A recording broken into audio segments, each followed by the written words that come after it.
the Super Morning Show. Yeah. Wake up to joy. Joy in the morning. Yeah. If you're turning on your radio, go for some joy in the morning.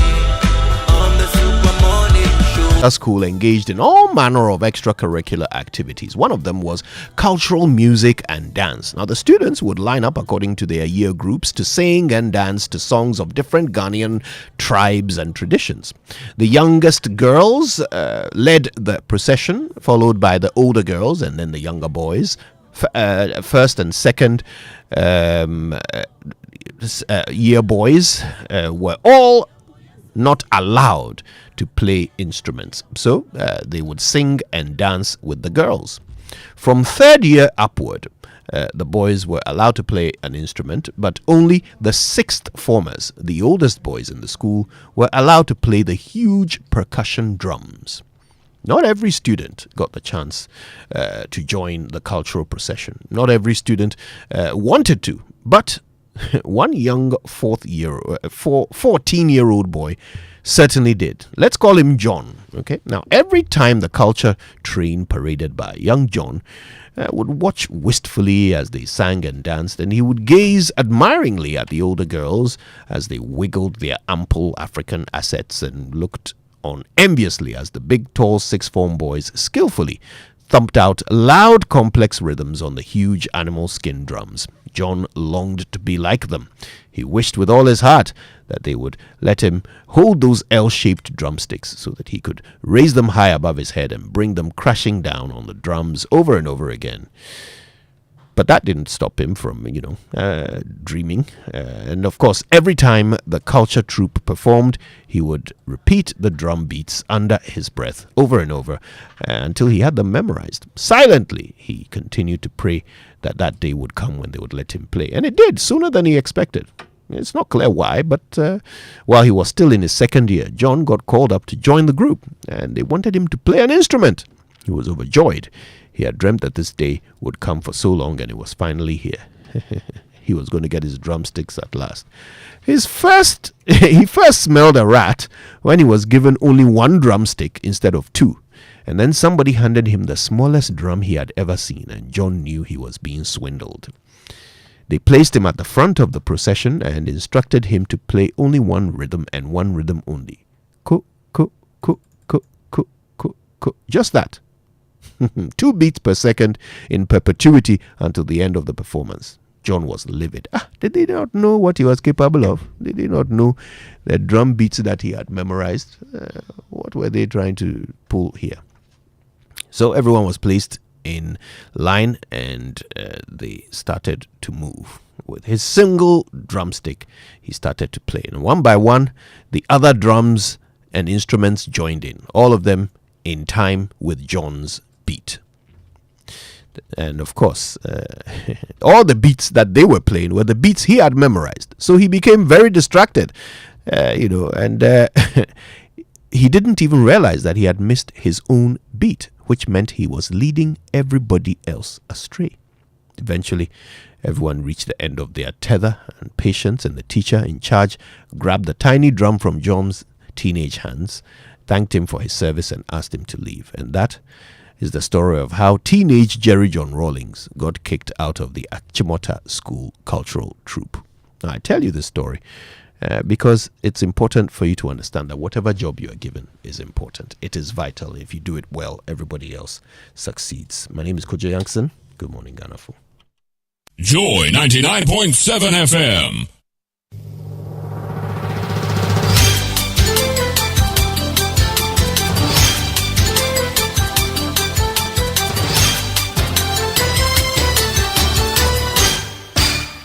Hello, good morning and welcome to Joy News at 6.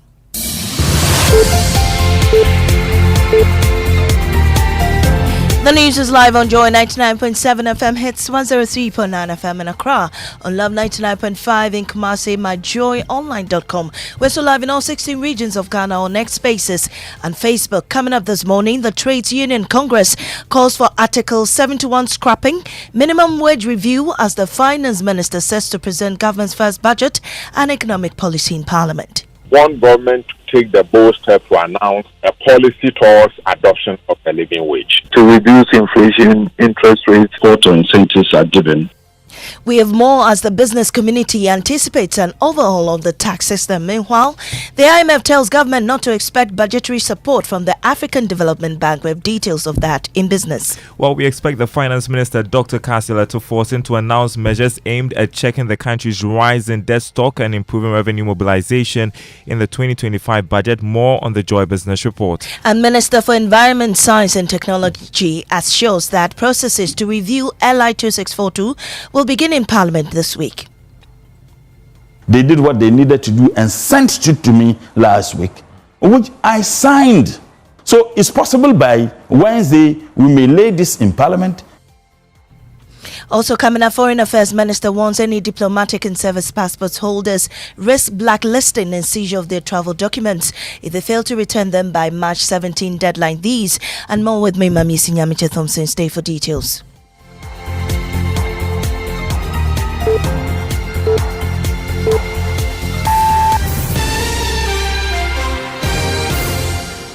And this morning, the Trades Union Congress, TUC, is calling for the abolition of Article 71, replacing the minimum wage with a living wage, and major reforms in health insurance, agriculture, and employment policies in the 2025 budget.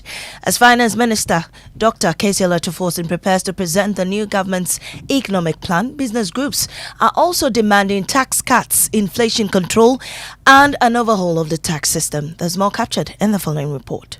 In a few hours from now, the Finance Minister, Dr. Kasiel Atuforsen, will present the first budget of the John Mahama administration. Ahead of the budget, several groups have outlined their expectations. The Trades Union Congress is demanding the scrapping of the minimum wage and Article 71, arguing that the pay structure in the public sector still remains unequal. Want government to take the bold step to announce a policy towards adoption of a living wage. The TUC has also warned against privatizing the Electricity Company of Ghana.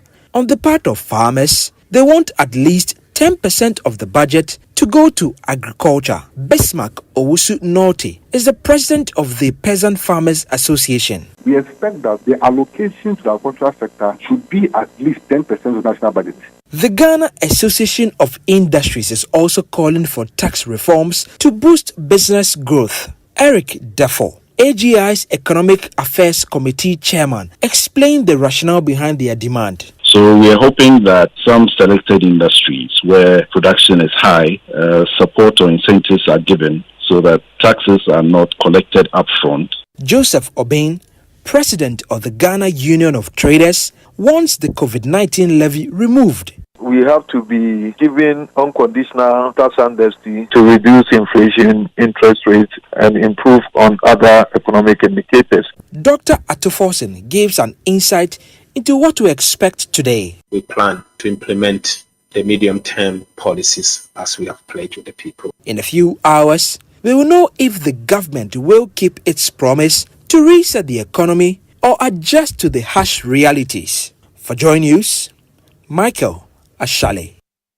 Well, we're live in Parliament for the very latest, and join the crew on the Joy News channel for the best analysis of the budget. Still on the budget, the International Monetary Fund has informed government that there will be no further budget support from the Africa Development Bank for this year's budget as the country pushes to close its widening balance of payment gap.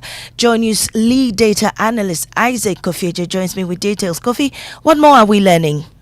So, Mohammed, this is according to the IMF's latest report on Ghana, and they said that there will be no further budget support that's expected in 2025 from the African Development Bank. Why is this important? This is the multilateral source that has been supporting government's budget since 2023. I mean, when we started this IMF program, $60 million in 2023 and $44 million in 2024. But in 2025, the fund says do not expect any funding source from the African Development Bank. How will they then, close the gaps? So the gap, BOP gap is estimated at $1.448 billion, dollars. The IMF itself is supporting with $720 million. and about $728 million is expected to come from the World Bank, with zero support from the African Development Bank. Thank you so much, Kofi J. And we'll still bring you more on that in subsequent bulletins. Now, the Minister for Environment, Science and Technology, Dr. Murtala Mohammed, has dismissed claims that government has failed in its fight against illegal mining, also known as Galamsey. According to him, the National Democratic Congress has been in office for only 2 months and has just completed appointing ministers. Speaking on Joy News' PM Express on Monday, March 10, Dr. Mohammed stated that the LI processes to repeal the LI will begin this week. It can happen, perhaps. But you are the minister. I'm saying that it can happen this week. It can even happen tomorrow next, because we have budget to be read. But one thing I can tell you, that it will happen as soon as possible. So, but that is beside. But you don't have clarity exactly. Hold on. I'm saying the why. We made a promise, and it was part of the 120 days promises President Mahama made. Wait and see whether it will be delivered within that. If there was, will it be delivered? Absolutely. As I talk to you, we started working on this 2 weeks ago. I am just getting to my 3rd week as a Minister for Environment. I wrote a letter to the Minister of Justice and Attorney General. Of course, they will do the drafting, and then I will lay this on the floor of Parliament. They did what they needed to do and sent it to me last week, which I signed. So it's possible by Wednesday we may lay this in Parliament. It is highly possible, because everything that we needed to do, we have done that. The Health Minister, Kwabena Mintakanda, says contractors working on the Agenda 111 project are yet to be paid by the government. According to him, the Eswal administration left no dedicated funding for the completion of the project. Speaking during a familiarization tour at the Agenda 111 hospital site in Bokoro, Mr. Akando said many of the hospitals lack essential equipment and a staffing plan to make them operational. Again, you cannot operate a health facility such as this. A district hospital is supposed to be the Ghana Health Service facility. You must have a plan, staffing plan, recruitment plan. And so today we should have come to meet medical doctors, nurses, patients receiving treatment, or coming to hospital. But unfortunately, we have no such plans in place.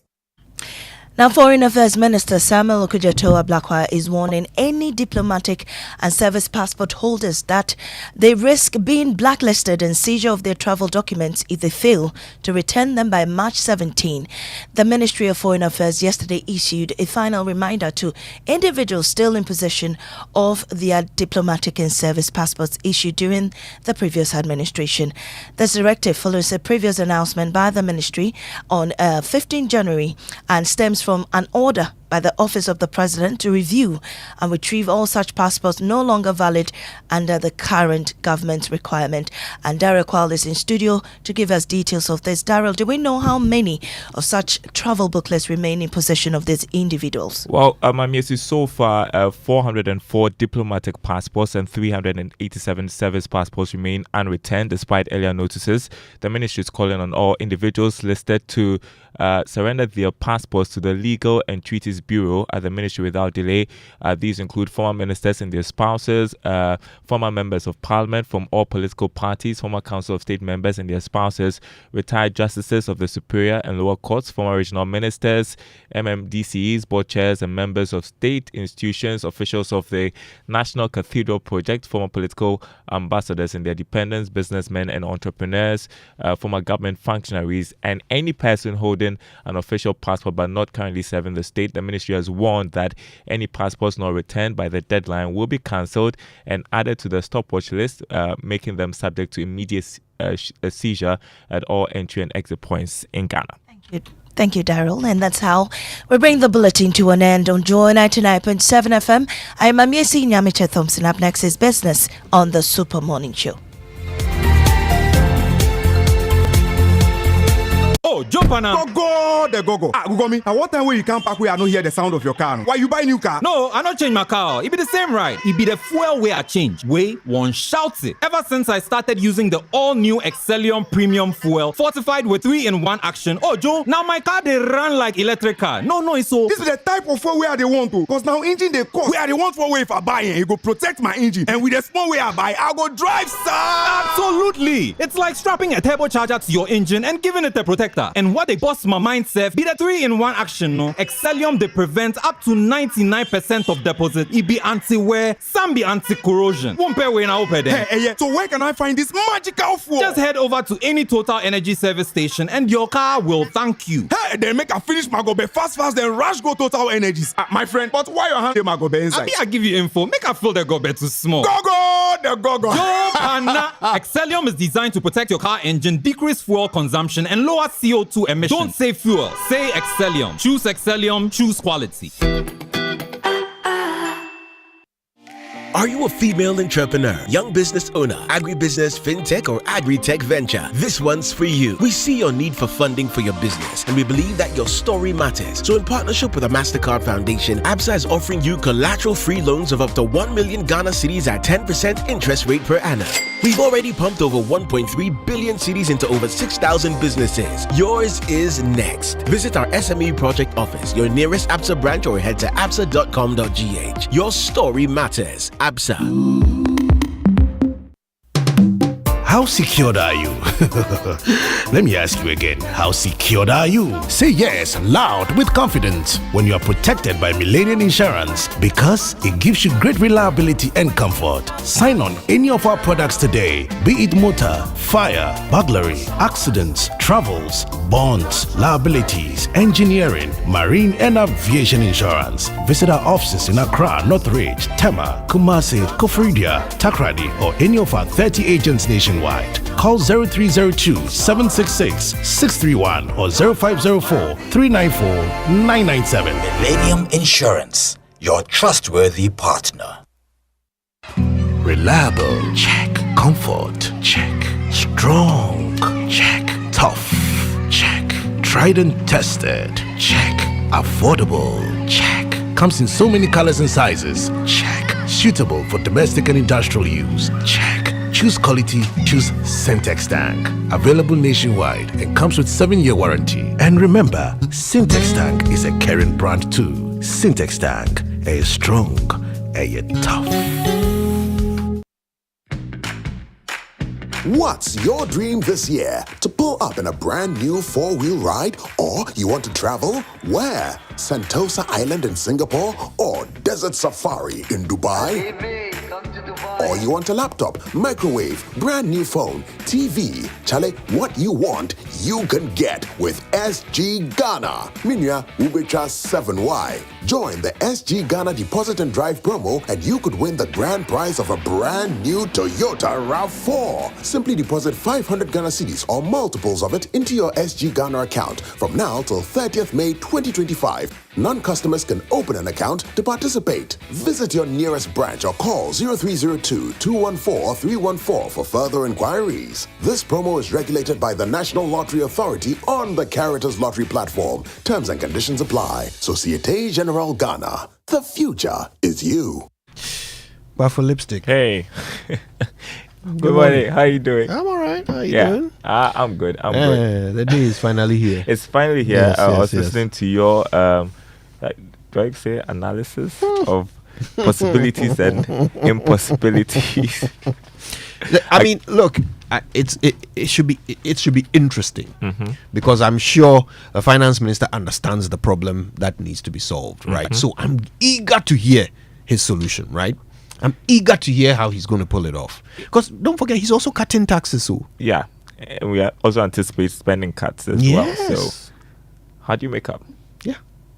How indeed? I can't wait to hear. But listen, we have been asking our listeners, right? We're asking them, so what is it that you expect to hear in the budget, right? Because that's important. The man will talk for 2 hours, but you are looking for something that will be about you and how you are going to survive this year. So what are you looking to hear? I want you to listen to just 2 of them, okay? Tell me if you can spot a common theme. Yes, the minister came to the market to interact with some of the market women. And some of our fears are if the dollars don't come down and the petrol don't come down. So it will be very difficult for the prices of goods to come down. So we hope they will make those things very easy for us so that goods will come down and be stable. import duties in this time cars no is over garages first ne cars ne babebre next ka bia okita obit manya ka ne be na man 40 me discover 2-3-400,000 ba be ka open onya first 4x4 ukita 150,000 wo beto 4x4 lozu be ne se cars ni nya na nam 7 billion on to timi hwehwe import do ye nim se ye koya nim de but akufo ado de tum rikado do enti yewura maama bai on ma ne mamra na chi city depreciation, inflation. People Basically, about the cost price, of living. the prices of goods, right? Yeah. So I wonder whether this will resonate through the budget, right?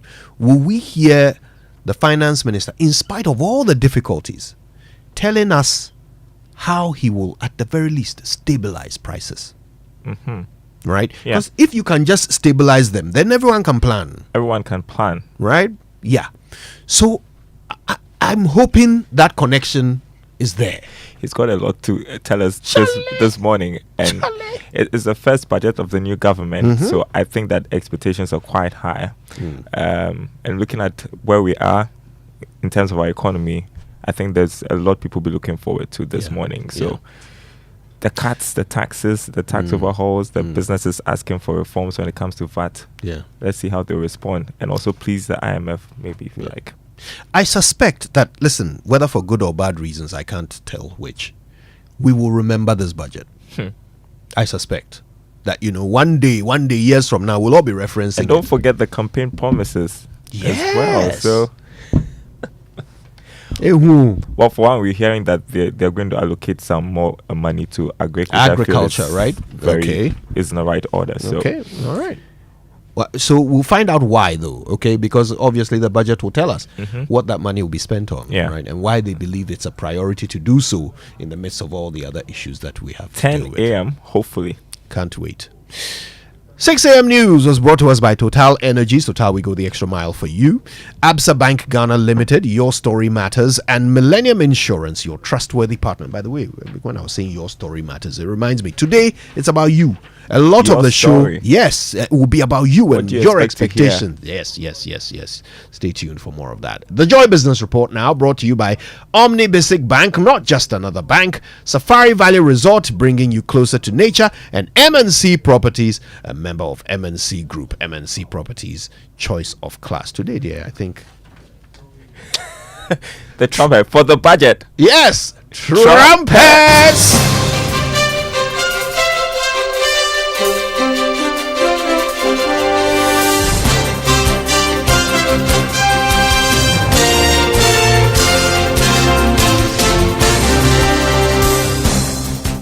It's budget day today. Hello, welcome to the Joy Business Report. Coming up this morning, Finance Minister Dr. Cassiel Atuforsen set to announce measures aimed at checking the country's rising debt stock and improving revenue mobilization.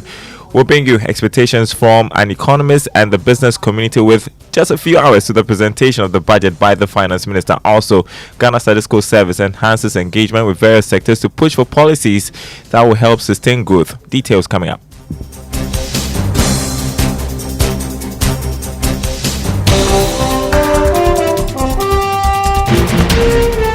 My name is Darryl Kwal. Thanks for joining us. Hello to our friends listening from Koforidua on KTU Radio. The Finance Minister, Dr. Cassiel Atuforsen, is set to roll out measures that would help reduce the rising debt stock and improve on the revenue situation.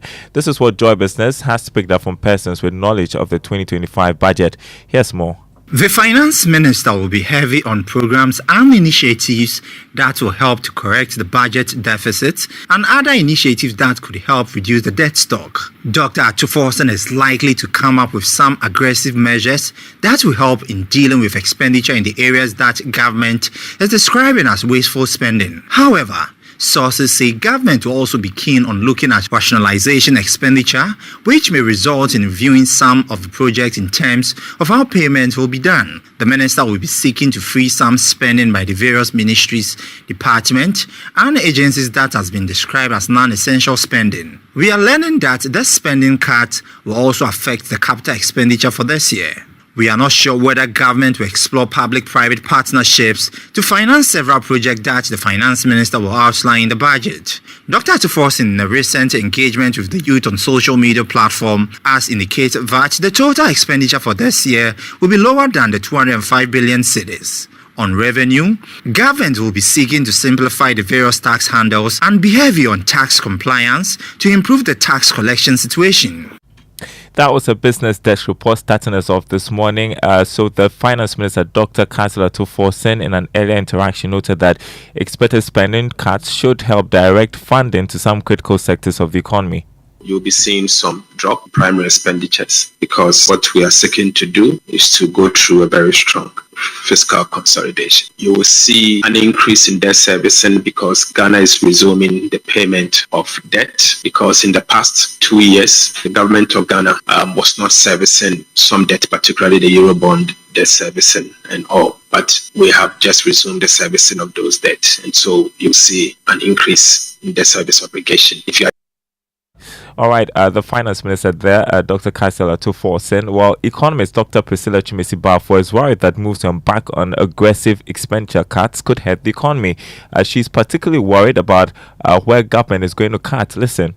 The budget is a very rigid one in terms of the areas where government has the flexibility to, because when you look at compensation, statutory payments and then interest payments, essentially government revenue is done. And so we are quite interested.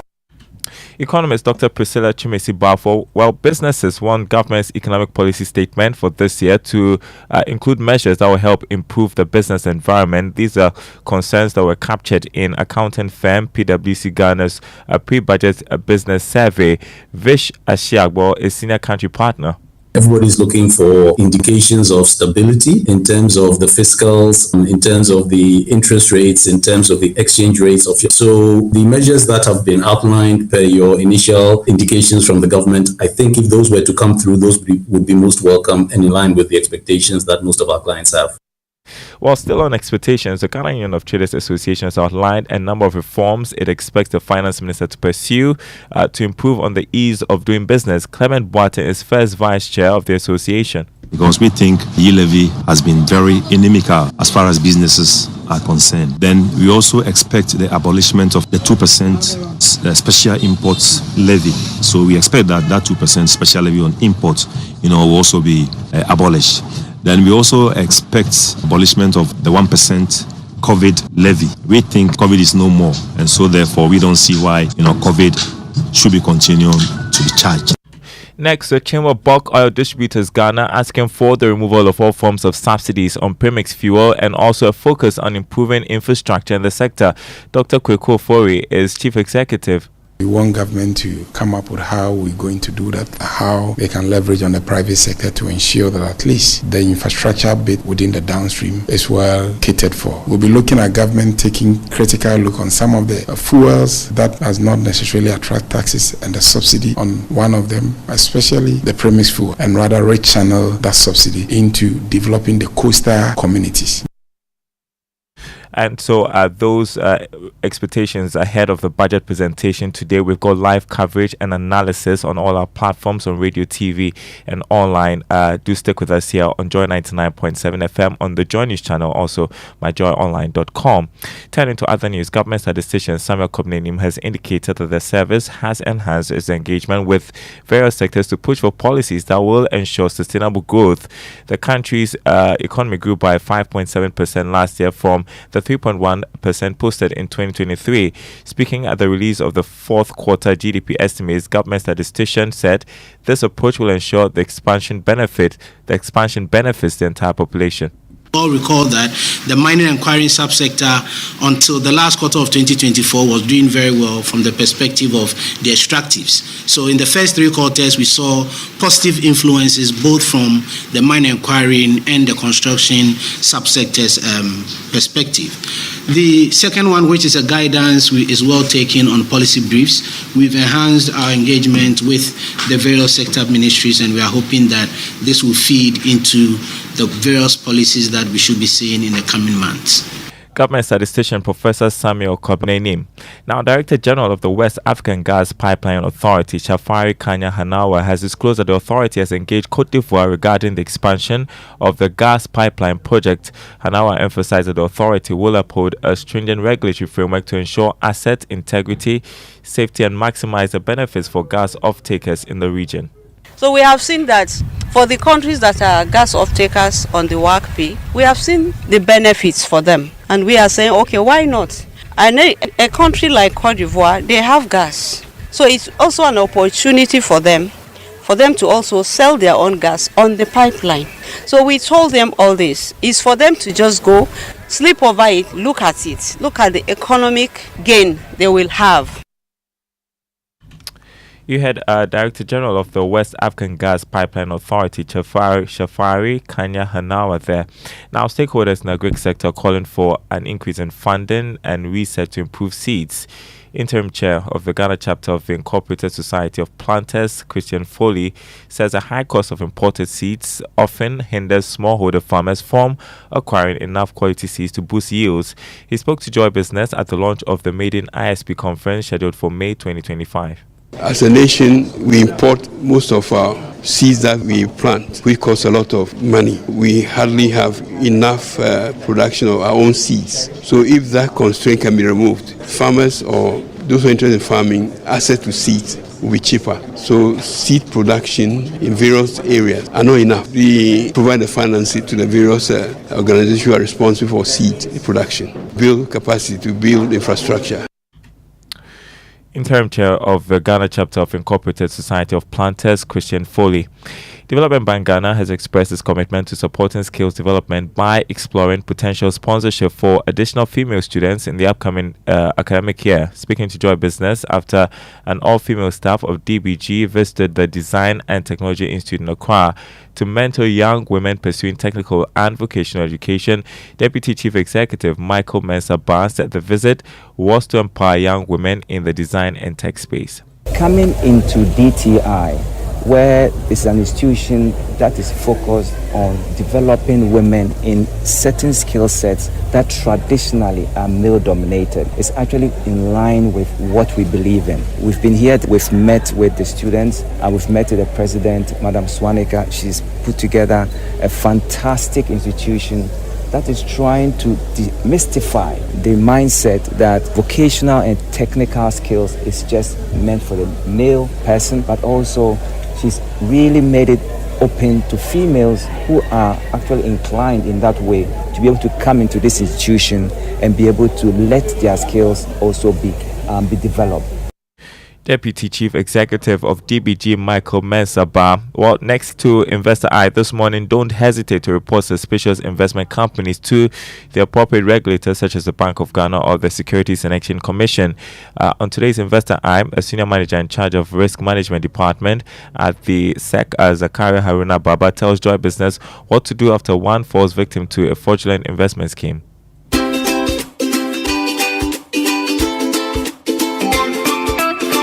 Yes. If you fall victim to these things, we encourage you to report the matter to us.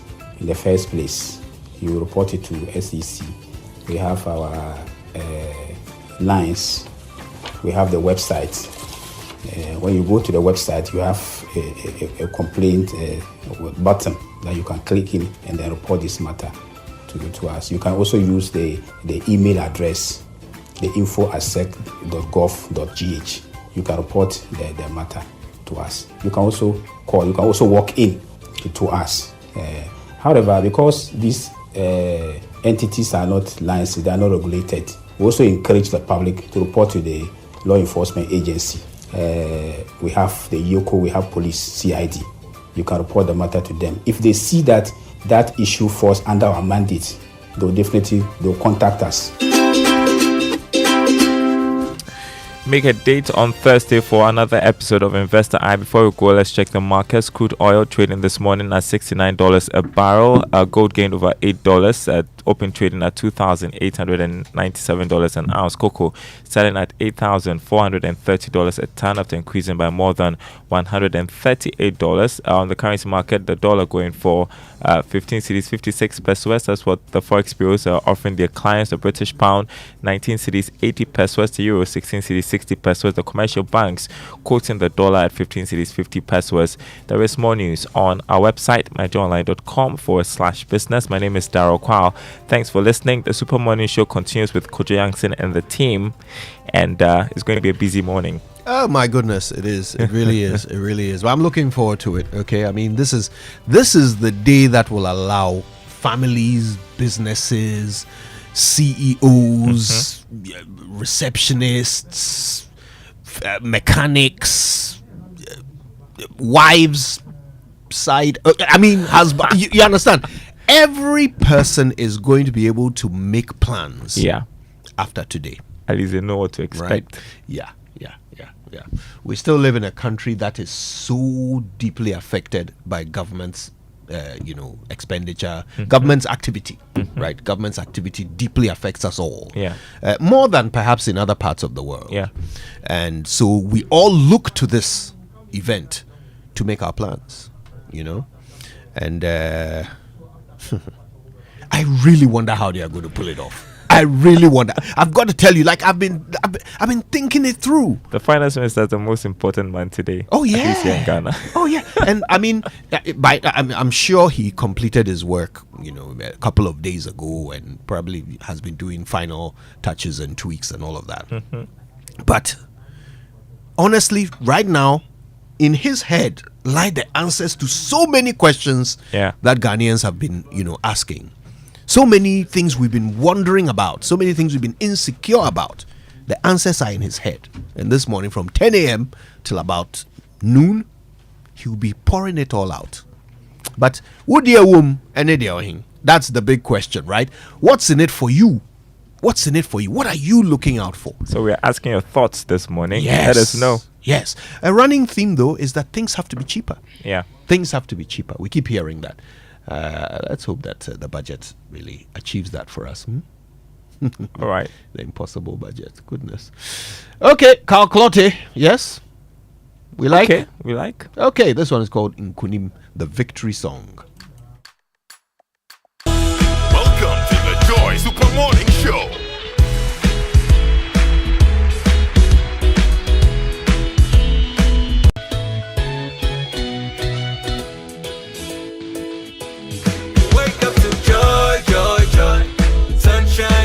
In the morning time, wake up to the Super Morning Show. Yeah, wake up to joy in the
Victory is mine. And I think that's a good attitude with which to enter a day of such importance, you know. That no matter what, no matter how impossible things seem, you know, we've been promised victory. And so no problem is insurmountable. Carl Clottey there with the victory song. Love it. Hello, Fentio. Hi, Kojo. How are you? I'm all right. It's good to see you again. Yeah, as always. And, oh, look who you came with. Dear friend Kwekwas. I came with him immediately. You came with We'll solve that chicken and egg problem later. We have other headaches to clear. And of course, El Giorgio is here with us. Hi, Kojo. Always good to have you, George. To have you too, man. All right, let's kick it all off with the Drive Safe campaign.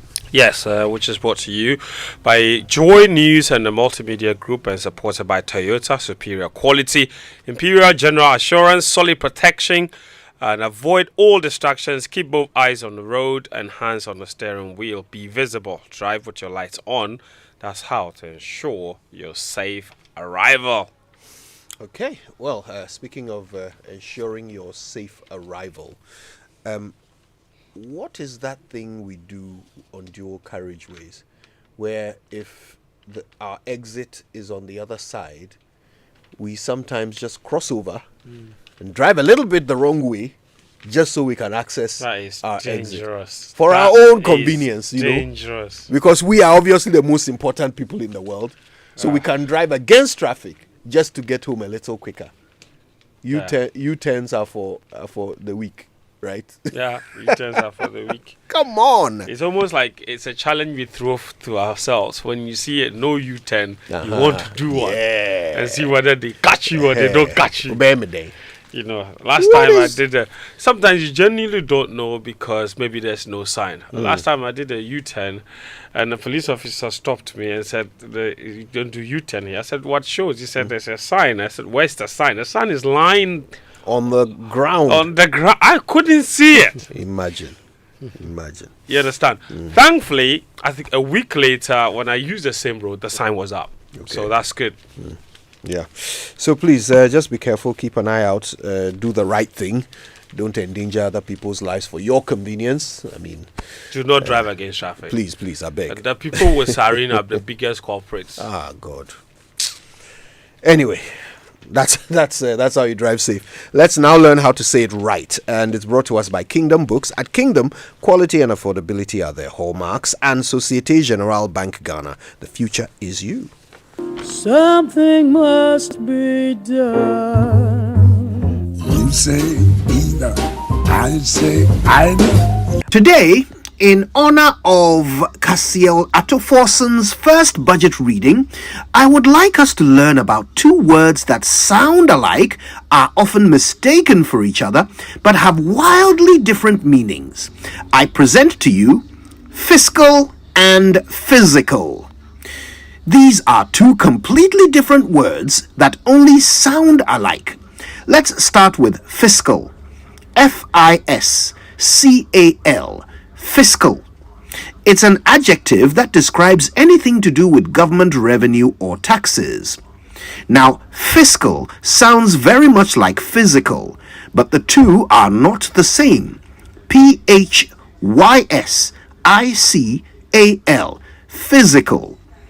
It is also an adjective, and it describes things that are perceived through the senses as opposed to things that are perceived in the mind. Fiscal and physical. See? The two words are not even slightly related, not even distant step nibblings. So we don't say fiscal fitness, we say physical fitness. And please, it's not physical policy, it's fiscal policy. That is how you say it right. Oh, P.S. Did you hear me say nibblings? That is the collective noun for nephews and nieces. Nibblings. A little bonus there for you. You're welcome.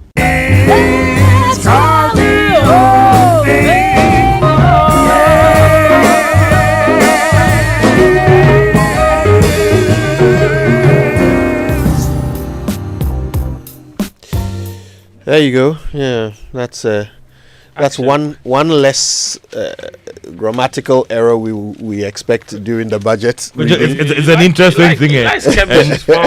And sometimes when you are doing interviews with people and realize that the people are saying physical policy. Yeah. And I was like, oh, Razi. Yeah, and sometimes you want to interject, but it also is like, okay, just allow the person to talk. Yes, people still blame the Queen. Anyway, now we can say it right.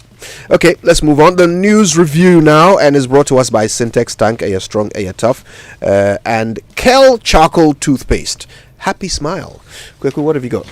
The Ghanaian Times. So, Kojo, the finance minister, obviously today, his big day, his first budget as Minister of Finance. He used to be deputy, now he is the man in the chair. And look at the Ghanaian Times front page. It says, public expectations from the 2025 budget: reduce taxes, cost of living, create employment, public urges government. And as you read this on the Ghanaian Times front page, while they talk about cost of living and the prices of goods and services, the Ghanaian Times itself is increasing its price, because currently it's 5 cedis, but on the front page as well, they're advertising a new price of 8 Ghana cedis. So from 5 to 8 Ghanaian Times. On a day the finance minister is going to parliament to talk about how they can reduce the cost of living and do all that. This is one price that is not going down today. Exactly. So that is already up. But there's also matters about Galamsey. Government operation cracks down on illegal miners, confiscates 9 excavators, bulldozer, and arrests 4 persons. We know Erastus is doing a lot of work on that. And then the Osahin himself, Alexander Afenyo-Markin, is on the front page as well. Let's uphold principles of Dr. J.B. Dankwa is there on the front page. And then Oblimpong Dr. Weche Kojo II is Paramount Chief of English Alata, President of Traditional Council. That is according to the Greater Accra Regional House of Chiefs. Okay. Speaking of J.B. Dankwa's, Kojo, Mm-hmm. there is a story on the Daily Guide front page. J.B. Dankwa killer bail hearing moved to March 25. This is a different J.B. Dankwa to the one that Kweku referenced. There's also a story here. NIB releases Gift Yowari Mensah, the former deputy director for the National Service Authority.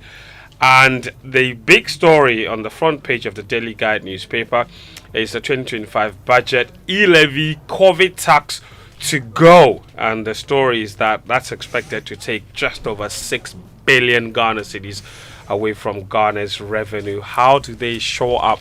How do they recoup that money? Where will they recoup that money remains the biggest question. But I think ultimately this is something that a lot of people are looking forward to hearing. I have some small inside filler on that, but I'll share it later. I know George. But where the rest of the money will come from? Well, it's not about that. It's about the actual taxes to be scrapped. Oh. Yeah, but I mean, I'll share that a bit later. I can't wait to hear George's, behind the curtains info. And after that, I'll share this my one small filler that I've also got. All right. I like scoops. Yeah. Okay, what else? There's another newspaper here. This is called the Economy Times, and it says BOG starts sweeping policy reforms. There's also a story on the 2025 budget. Tax policies dominate discussions, it says. And there's a story here that also says economy says treasury bill rates decline could disincentivize commercial banks.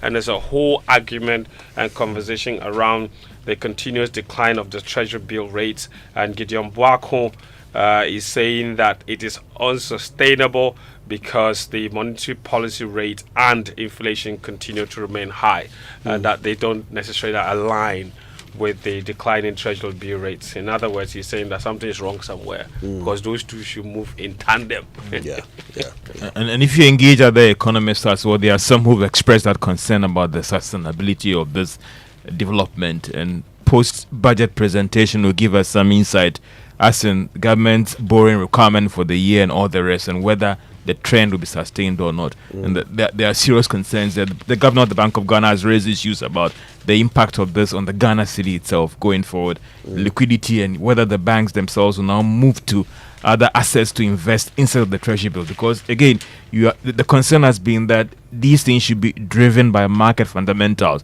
rather than something that is being forced. Because if you have inflation higher than your rate, you have MPC or the policy rate higher than your rate, definitely there will be a correction at some point. That's important. Kojo, this is a very interesting story, and I find it fascinating. And it happened in Kenya. Right. Now, the president's church donation sparked Kenyan clashes. Now, the story says police in Kenya have fired tear gas to disperse protesters who tried to occupy a church that was recently giving a substantial donation by the president, William Ruto. And the gift to the Jesus Winner Ministry in the Royambu suburb of Nairobi was around $155,000, and it drew criticism from some young Kenyans struggling with the high cost of living. And he's going to donate money to the church. Was this a personal donation? It looks like a personal donation. And but why did Ruto get $150,000? Right? You understand? Now, Ruto has defended his donation and has offered a similar gift to another church. But the youth have had enough, and they've decided to invade the church. They want the money. Quite a Christian playboy. But you see, look, I mean, Kenya is ground zero for youth agitation. They are just not taking any more nonsense. No more of it. No. Okay, and Ruto ought to know this. Yeah. I'm surprised that he still feels able to publicly make such ostentatious gestures. Yeah. But it's also a warning to our leaders that in the face of suffering, when you do some of these things, you need to be very careful, because hungry people, desperate people are a threat to national security, and these things can happen. Because when people are going through austerity, you have to show that you identify and you understand their plight, and not be very ostentatious in your dealings, because you know what? Otherwise these things can happen. Well, now we know the measure of wealth. You have arrived when Otto tithe huntier gas, right? Okay. All right. Now George is with us, and George always knows the story behind the story. And as we go into this budget, George, what are you picking up? It's a quite tight one, very, very tight. Only to look at the broader direction in terms of what we've been told, that there will be cuts as well. And these cuts is not just about aggressive cuts, because then the minister is also concerned about the impact on growth. So reviewing some projects already that are in the offing, and that review may end up ensuring that there's value for money. That would not be an abrogation of that project, but maybe the initial cost of that project is said to be high. So there will be some review that could end up bringing the cost down, and that could also impact on expenditure as well.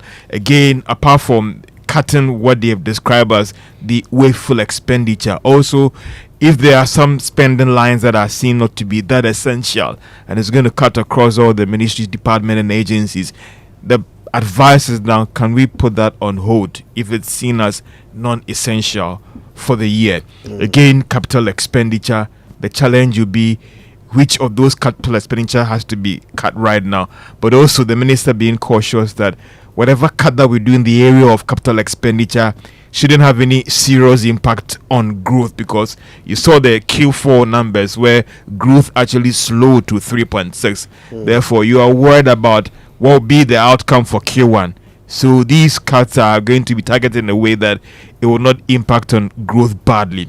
On the bit about revenue, they are going to be heavy on some compliance measures as well, so that these compliance measures would help again improve the situation, whether it will be a 1 year target or over a period, because the argument is that if you press too hard in a year, it could also come with some shocks for the economy. Businesses want to pay their taxes, but when you're too hard on them, some would also adopt measures to evade some of these tax measures. So it will be more of a medium-term plan to try and aggressively correct the revenue shortfall. Don't forget there's a fund program, and looking at what happened last year, they should be pushing for some level of surplus this year, and that would be a challenge as well. And the impact of whatever happened this year would then influence government's plan on whether after May 2026 they will seek an extension of the fund program, or they will bring an end to the fund program to give the minister some free way to do what they have to do in stabilizing the economy.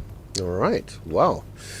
Well, that's really useful. It kind of sets your mind at how you ought to be listening to this budget when it's read. Okay, trying to identify the specific line items. What are they cutting, right? And exactly how are they going to increase revenue, right? So thank you for that. That's very important. What it means for you, because one of the things that I feel like is the biggest sham when it comes to our economy is minimum wage. And I know that there is a story that the minimum wage will be increased from 18 cedis to 19.97 in this very budget. Then you ask yourself, what is really the essence of the minimum wage in Ghana? Because what does it do, to be honest? Because elsewhere, it means something. Let's say an hourly minimum wage in the UK is £12 an hour. That £12 an hour, can buy maybe, 9 loaves of bread. But for a daily minimum wage of 19 cedis in Ghana, for a whole day of work, it can buy you 1 loaf of bread. Yes. But Fenty, don't forget that. 19.9, you can't get a loaf of bread. But Fenty, don't forget that in Ghana, our situation is more about ensuring that workers are not exploited. So the minimum wage is the legal floor. But also don't forget the indicative rate that is set for other workers to negotiate. So it went up by, is it a 10%? I stand to be corrected. Yeah, 10%. Yeah. It could serve as an indication for those in the private sector even to push for some level of review in their basic salary as well. So it is more of that, don't pay anybody below that. But that doesn't stop Fentio, who is employing about 10 people, to say that based on the current economic conditions, I have to review the salary for my workers. But I get you the connection between Ghana and a UK minimum wage and what it means, and you can walk into a Sainsbury or a Tesco and what you can buy even with just about £10 and still have a good meal in a day. So I mean, if you look at 19.97, that is the new minimum wage that was agreed by the tripartite. If you work every Monday to Friday for 4 weeks, that's 28 days. You are getting 559.16. That is if a company decides to pay the minimum wage, because of course, which is legal, and they can decide to pay that. And we are told that if you go to a lot of these industrial bases, some of them actually pay minimum wage. The contract or more service. And so if you get 559.16 for 28 days, you look at transport and you look at food. What food are you going to get to eat anywhere in Accra? Transportation, that will amount to 559 being able to take, because mind you, currently national service personnel allowance is up from 559 to 730. So NSPs are getting more, and somebody will be getting this. So I think in TUC's press release they put out yesterday, they actually want to do away with this completely. That's what because I'm saying. They feel like it's been emboldening some outlets and some entities say that, well, listen, this is the legal limit, we can't go below.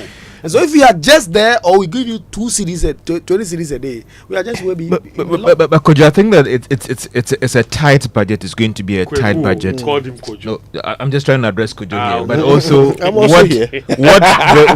what this thing should tell all of us is about how those who are managing the political space should manage expectations. All right, because we are not doing enough to deal with the rigidity of our budget and expand the revenue lines and also contain our spending. So you realize that even if you want to check excesses or control spending, there's little room for what you can do. Take away your compensation for public sector workers and eventually everything is finished. You don't have any space again to do anything. And you've gone out there, you've promised people that you do this, there'll be road here, there'll be that, and then it becomes a problem for you. George, what do you make of the point of view about the taxes that the government is doing away with? So let's say all the taxes that they are doing away with are estimated to cost about 6.4 billion in revenue. There are some who are even projecting a higher rate amount than that, about 10 to 11 billion Ghana cedis. Exactly, it's much more than that. Yes. Now those taxes were being taken from the pockets of Ghanaians, correct? Yeah. So without those taxes, is that money staying in the pockets of Ghanaians? How about that argument? That is money that is being kept in the pockets of Ghanaians. Is that a legitimate argument to make? It's a very interesting development. I mean, depending on where you stand. I mean, there are some who are saying that government is still trying to appreciate the numbers. So there are some who've pushed the school of thought that can we wait for a mid-year budget review to completely move away these taxes? Because you have a hole that you have to plug. Are you assured? And that's where the fund will be asking government that we need, you want to deal with what they call budget integrity, or some confidence in the budget, that when you tell people that this line, this action will bring in X amount of revenue, you can be assured. Don't forget that we're here. The previous administration promised that e-levy will bring in X amount of money. Now with this, your compliance measures that you're going to push, rationalized taxes, are you assured that it will bring in more than what these tax lines that you're taking out will bring to you or not? And if any semblance of these things hit the market, then you have your investors and these bond buyers and all that react negatively. So it's a huge challenge here. It is good. There is always the political economy and the real economy. But how do you tread cautiously so you don't hurt your budget, you don't hurt your economy, and then end up doing a reversal and now coming through, maybe introducing some levies and all the rest to correct or deal with this gap, Kojo? Yeah, so I told you guys that I had a little bit of a scoop. It's about these taxes, right? So while we're on it, let's deal with it. So here are the numbers, first of all, and this is from our own research team. The betting tax brings in some 5.2 billion. The e-levy brings in some 8.1 billion. The big one is the COVID levy, which brings in 13.9 billion. Okay, so these three taxes alone, if you put them together, you're well over 22 point something billion, right? 24 point something billion, right? Have I done the maths well? I wrote maths twice. I keep reminding you. No, it's more than that. It's I'll give you the numbers again. 13.9 billion plus 8.1 billion plus 5.2 billion.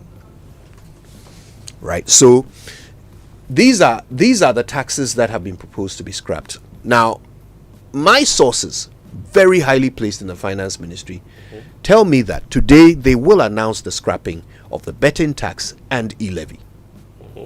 So as soon as Parliament approves it, or whatever the process is, from that day onwards, we will no longer pay e-levy when we transfer money. Okay, and the rationale is very simple. Why are we penalizing those who transact electronically as opposed to those who use cash? That's retrogressive. So that tax is going. Now the COVID levy, which is the biggest of them all, 13.9. The COVID levy alone is more than the e-levy and the betting tax together. Combined, yeah. Right? The COVID levy, there is a strategy for its removal. That is rather the tax that we might be hearing of its removal somewhere near the mid-year review. Because you see, they want to do more than just remove the COVID levy. COVID levy is part of the VAT structure. And they are very concerned about the entirety of our VAT structure. Right. There's a problem with the whole thing. So instead of just removing one of the levies to reduce the percentage or whatever it is, which it will not solve the problem long term. So they have to restructure the whole thing, and that is not the kind of work you can do before the 11th of March when you came into office on the 7th of January. So the COVID levy will go, but not immediately. The ones that are going immediately are the e-levy and the betting tax. And that's my scoop from my sources, very highly placed. That's a good scoop. Yes. But very quickly, let's say thank you for the online. Oh, goodness, do we have time? Let's go straight for the BBC News. There is no time for anything else. It's brought to us by the kindness of Fidelity Bank. Believe with us. And Old Mutual, 10 years of greatness in Ghana, here for a lifetime. Eat World Service with Victoria Wahunda and Rob Young. A key meeting for the future of Ukraine gets underway in Saudi Arabia today. American and Ukrainian officials will be discussing a potential deal to end the war with Russia. Well, as those delegates sit down in Saudi Arabia, Ukraine has launched its largest ever drone attack on the region around the Russian capital, Moscow. With an eye on the future economic domination, China is making huge investments in artificial intelligence with the belief that this will be the key factor in future prosperity. Other countries have AI education robots as well, but when it comes to competitiveness and smart hardware, China is doing better. And we'll hear from the Danish territory of Greenland, much prized by the US President Donald Trump, as Greenland holds an election. But first, a bulletin of the latest news. Hello, I'm Neil Nunes with the BBC News. US and Ukrainian officials are due to meet shortly in Saudi Arabia for talks aimed at mending ties and establishing whether Ukraine is willing to make concessions to end its war with Russia. The Secretary of State Marco Rubio is leading the US delegation. Tom Bateman is in Jeddah. Marco Rubio says he will assess Ukraine's intentions and report back to President Trump in this critical meeting upon which Ukraine's future could hang. The Secretary of State has hinted the administration is ready to restore military and intelligence support if it sees Ukraine is willing to do what Mr. Trump wants, having so far labelled the country as not committed to the president's demands for a quick truce with Russia. Asked by the BBC if suspending help to its ally amounted to appeasement of Moscow, Mr. Rubio said the move was instead meant to compel Kyiv to come to the table. The Russian Defense Ministry says its air defenses have shot down more than 300 Ukrainian drones fired overnight at 10 Russian regions. Several apartment blocks and a car park were hit and set on fire. Here's our Russia editor Steve Rosenberg. The drone attacks included what appears to be the largest that Ukraine has launched so far in and around Moscow, where the Russian military claims it destroyed more than 90 drones. According to the governor of Moscow region, one person has been killed. Several others are reported to have been wounded in the attacks. There are reports of damage to apartment blocks, as well as a large fire at a car park. 4 Moscow airports have been forced to shut temporarily. The authorities in the Philippines say that police have arrested the former president, Rodrigo Duterte, soon after he landed at Manila Airport on a flight from Hong Kong. They say he was detained under a warrant issued by the International Criminal Court in connection with his harsh war on drugs for 7 years, starting in 2016. Human rights organizations say it spiraled into a violent crackdown, with police and vigilantes accused of killing thousands. Here's our correspondent Jonathan Head. This is symptomatic both of an extraordinary move to try to get some kind of accountability for those deaths, but also a sign of how badly relations have deteriorated between former President Duterte and the current president, Bongbong Marcos. The Marcos family, very well known in the Philippines, and the Duterte family were staunch allies at the last election. That's what helped President Marcos to get elected. Mr. Duterte's daughter is his vice president, but relations have totally broken down. They're now bitter political rivals, and President Marcos, who initially, when he took office, said he would not cooperate with the ICC, is now willing to do so. Jonathan Head. This is the latest world news from the BBC. A federal judge in New York has temporarily blocked efforts by the Trump administration to deport a Palestinian student protester. Mahmoud Khalil was detained by immigration officials on Saturday despite holding a permanent U.S. residency green card. The Department of Homeland Security accused the former student of leading activities aligned to Hamas. He played a key role in organizing last year's demonstrations at Columbia University denouncing the war in Gaza. Global stock markets have continued to fall over concerns about the negative economic impact of Donald Trump's trade tariffs from Japan and South Korea to Australia and China. Asian markets opened down 2 to 3% but have recovered slightly. Residents of Greenland head to the polls later in a vote which may prove pivotal for the Arctic territory's future. Donald Trump's repeated interest in acquiring Greenland has fueled a long-standing debate over its independence from Denmark. China's governing Communist Party has been celebrating the country's advances in artificial intelligence on the final day of Beijing's biggest annual political event. Speaking at the National People's Congress, President Xi Jinping said he wanted China to become the global leader in AI by the end of the decade. Our China correspondent Laura Bicker is in Beijing. Speeches have highlighted the success of the Chinese AI startup DeepSeek, which launched a chatbot compatible to its US rival in January, stunning experts in Silicon Valley. Washington has tightened export controls for advanced chips and placed more Chinese firms on a trade blacklist as concerns grow over how AI could be used to support Beijing's military. But the Foreign Minister Wang Yi described this as unjustified external suppression and said that when there are blockades, there are breakthroughs. BBC News.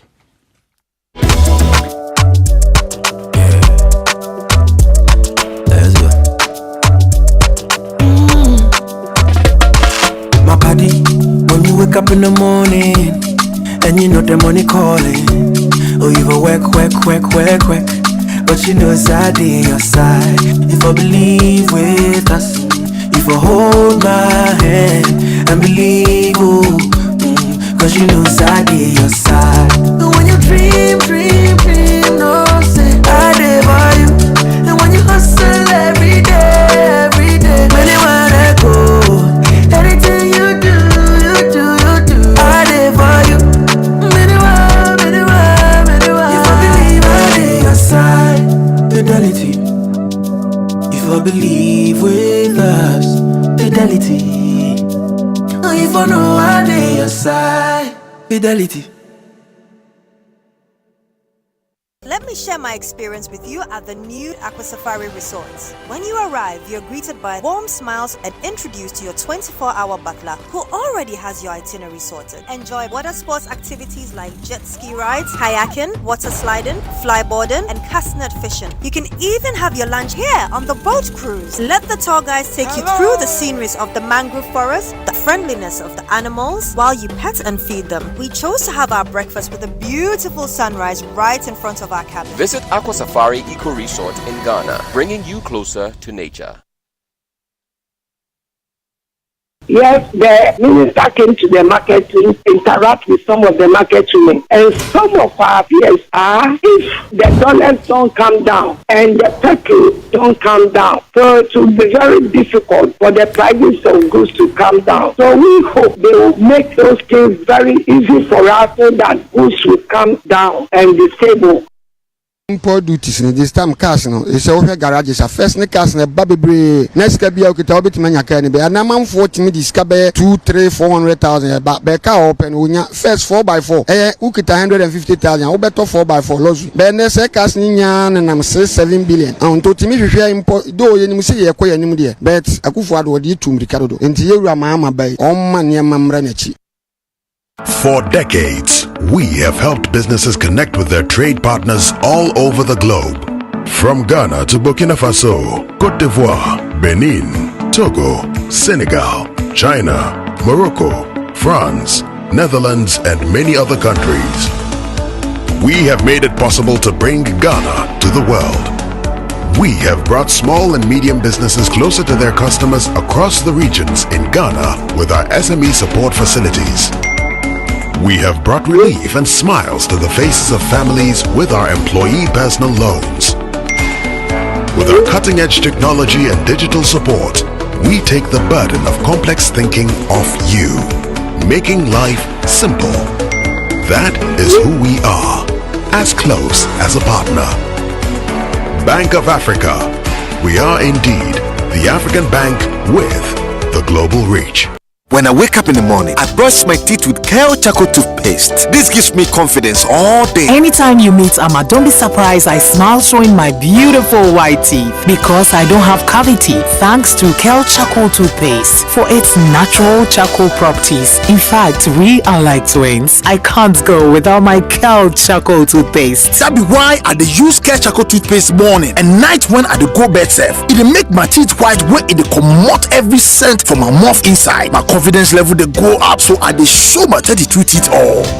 Introducing the Kale Charcoal toothpaste, formulated with activated bamboo charcoal powder, ensures whiter teeth and removes bad breath. The strong natural property of the activated bamboo charcoal removes bacteria, absorbs surface stains on our teeth caused by coffee, wines, and tobacco. Welcome, Kale Charcoal toothpaste. Kale Charcoal toothpaste, Sankofa Yenchi. Kale, happy smile. This advert is FDA approved. When it comes to big problems, global warming, soil erosion, drought, we all seem to be waiting for some big solution, but it ain't coming. Real change isn't big from the start. It doesn't come from above. It starts small. It starts here. It starts local. Here, we stop talking about problems years ago. We dig, we plant, we grow. It's not easy, but it's not complicated either. Whatever challenges arise, local finds a way. Some might say local is small, but local isn't just here. Local is a farmer in Ofinso planting hope with every seed. It's a village in Ghana turning dry land green again. And Local is a family in Tachiman harvesting a better future. We are growing, we are restoring, we are changing. Slowly but surely, Local is changing global from the ground up. So what are you waiting for? Local is in your hands. Restore Local. Paying or getting paid? Koba day for you. Driver, I don't have cash on you. Oh, madam, you can pay through Koba. Oh, you use Koba too? That makes it easy. Receive payment from your customers and make bulk payment in just a few clicks. Madam, I received the money.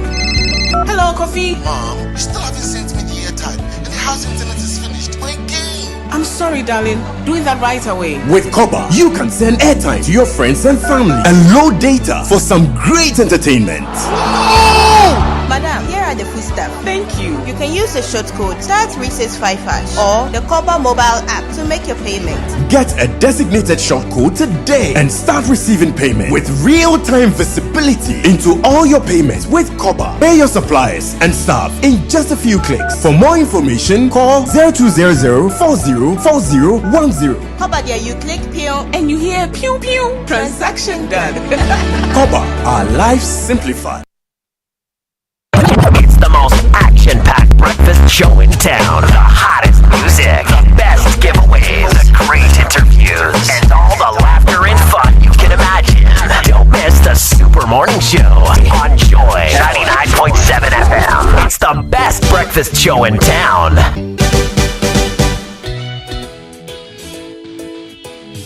Wake up to joy, joy, joy. Sunshine and joy in the morning time. Wake up to the Super Morning Show. Yeah. Wake up to joy. Joy in the morning. Yeah. If you're turning on your radio, go for some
the Super Morning Show.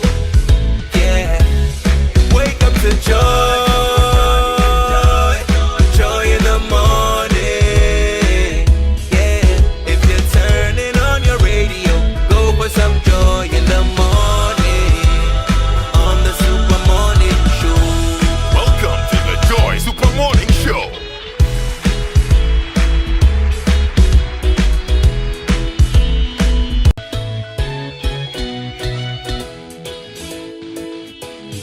Wake up to joy, joy, joy.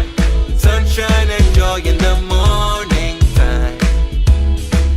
Yeah. Wake up to the Super Morning Show. Yeah.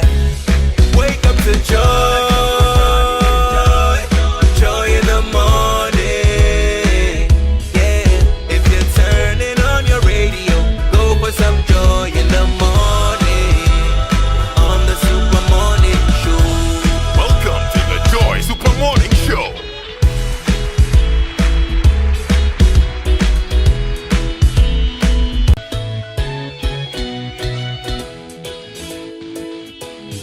Wake up to joy, joy, joy. Sunshine and joy in the morning time. Yeah.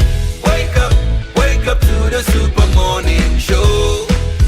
Yeah. Wake up to joy. Joy in the morning.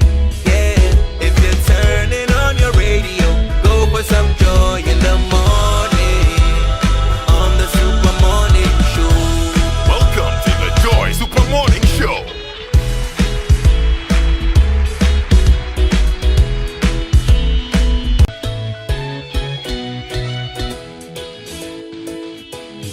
Wake up to joy, joy, joy. Sunshine and joy in the morning time. Yeah. Wake up to the Super Morning Show. Yeah. Wake up to joy. Joy in the morning. Yeah. If you're turning on your radio, go for some joy in the morning. On the Super Morning Show. Welcome to the Joy Super Morning Show.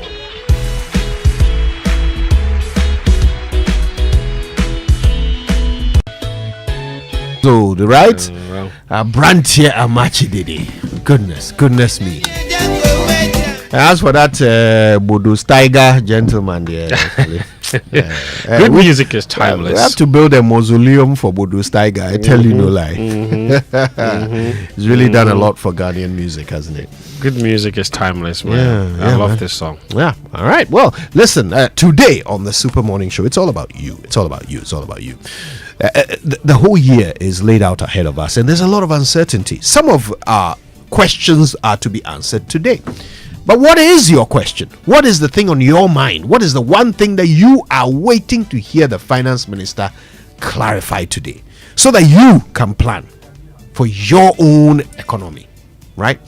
What's on your mind? What do you need to hear from the budget? We've been asking a few of you. Some of your thoughts are in. Listen to this. Yes, the minister came to the market to interact with some of the market women. And some of our fears are, if the dollars don't come down and the petrol don't come down, so it will be very difficult for the prices of goods to come down. So we hope they will make those things very easy for us so that goods will come down and be stable. Import duties in this time cars no is over garages first ne cars ne babebre next ka bia okita obetuma nya ka ne be anamam 40 me diska be 2-3-400,000 ba be ka open unya first 4x4 ukita 150,000 ubeto 4x4 lozu be ne se cars ni nya nam 7 billion on to timi hwehwe import do ye nim se ye koya nim de but akufo ado de tumrika do enti yewura ma bai on ma ne mamra na chi.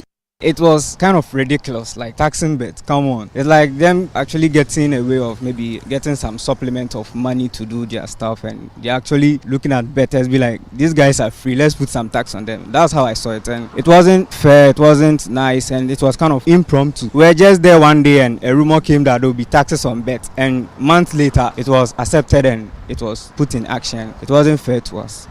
If I want to enumerate some of the nuisance taxes that we expect the government to abolish in tomorrow's budget reading, one had to do with the yield levy, because we think the yield levy has been very inimical as far as businesses are concerned. Then we also expect the abolishment of the 2% special imports levy. Then we also expect, the abolishment of the 1% COVID levy.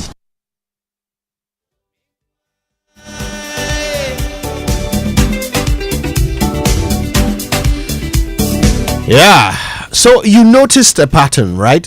I mean, first of all, everybody wants prices to be cheaper, but there is an emphasis on taxes. Yes. People just want the government to fulfill its promises to remove those taxes, right? And you heard about the e-levy, the betting tax, the COVID levy, special import levy. The special import levy. People want that to go too. Oh my God, yeah. The government has been speaking a lot about uncapping some funds as well, including the GET fund. Yeah.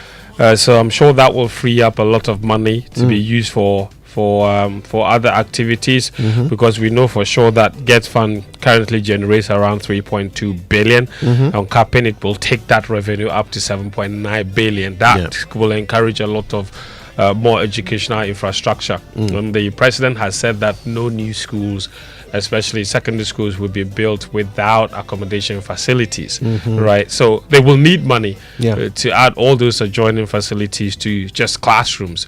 So I think this is essential. So we're looking forward to seeing even how free SHS will be funded. Yeah.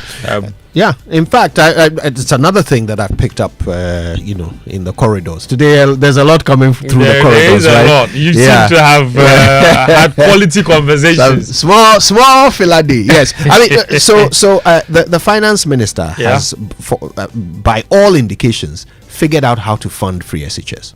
He has. He's figured it out. Yeah. And we will know that today. Yes. And I'll give you a hint. Okay. It's from what you were talking about. The uncapping of the GET fund, right? First of all, you know that that capped amount was also collateralized, and they were borrowing money against it. The previous government was borrowing money. Yeah. So government has taken that debt off the books, or is going to take that debt off the books of the GET fund, right? So immediately that frees up a lot more money for the GET fund, even with capped funds, right? Right. And that extra money can now go to complete all of these e-blocks, okay? And then the uncapped money, which will be over 4.5 billion, I believe. Well, the bill for free SHS is about 3.6 billion. Yes. So there you go, you paid for it. And you even have change left over to do something like pay for the persons with disabilities, in secondary, in tertiary institutions. Free tuition for them at the university. But I think that's actually a brilliant idea. But I think more critically for the GET fund is the releases. Yes. Because the records from the previous years is not looking great in terms of percentage of money that is actually released from what is allocated. So I'll give you an example. The disbursement to GET fund from records in Parliament in 2018, 924.8 million was allocated. Only 404 million was released. Goodness. That was a 44% release rate. That is very low. In 2019, 1.21 billion was allocated. Only 557 was released. That's 49% of the funds allocated to GET fund was released in 2019. And this is the capped funds. Now, in 2020 as well, 1.23 billion was allocated. Only 695 million was released, and that was 64%. That was slightly higher in 2020. In 2021, the percentage release reduced again. 1.44 billion allocated, 676 million released. That is 47%. So that is one issue that this government has to address. The release rate of the funds, and not just Get Fund, but several funds as well. Because when you read the Auditor General's report, that is a theme that runs through a lot of these institutions, especially even the District Assembly's Common Fund. Yeah. So always a big gap between what is allocated and what is disbursed. Yes. Right. And what happens to the money in between? The finance minister appears to use a lot of discretion there. Yeah. Right. He Absolutely. tends to assign money to things that he considers to be of importance. And it is almost as if, especially even when it comes to the District Assembly's Common Fund as well, even when the money gets to them, also releasing the money from the DACF to the various institutions that are supposed to send the money to also becomes a problem. And the District Assembly's Common Funds administrator almost looks like a king that everybody has to go and beg to get the funds released. Yeah. And I have a very good example from even the sporting world, where 5% of the DACF was supposed to go into the NYA, the National Youth Authority, that they had repurposed to funding those 10 youth resource centers that they had decided to construct. And one of the reasons those projects stalled was because the DACF was not releasing the funds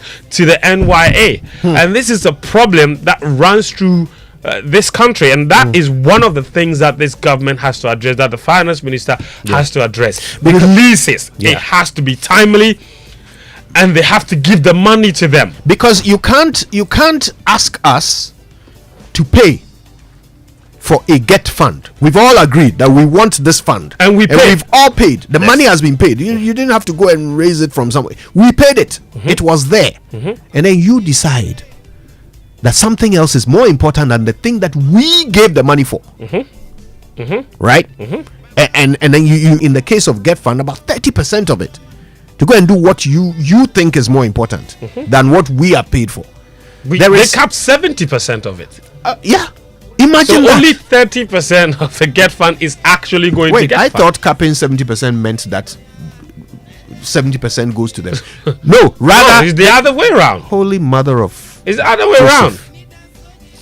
Okay, well, lesson learned. Anyway, we are hearing that all of these funds are going to be uncapped. NHIL will be uncapped. Thank God. Thank God for that, right? Kidney patients are going to be very pleased to hear that. Not just them, but many others who rely heavily on NHIL to fund their health care. So, yeah, good news all round in terms of uncapping. But there's more. There's more to be revealed. But more importantly, we want to hear from you, what you are expecting this budget to hold for you. We call it the impossible budget just because we are waiting to hear how the numbers will add up. But you know what? Either way, you know what you want from it. Use the hashtag JoySMS when you tell us about it. Wake up to joy, joy, joy. Sunshine and joy in the morning time. Yeah. Wake up to the Super Morning Show. Yeah. Wake up to joy, joy, joy in the morning. Yeah. If you're turning on your radio, go for some joy in the morning. On the Super Morning Show. Welcome to the Joy Super Morning Show. Now, have you heard about the incredible benefits of Excellium from Total Energies? Let me tell you more about the premium fuel with its amazing 3-in-1 power. Total Energies introduces Excellium new formula, the additive enriched fuel with its powerful 3-in-1 action that cleans your engine, extends its life, and lowers your fuel consumption.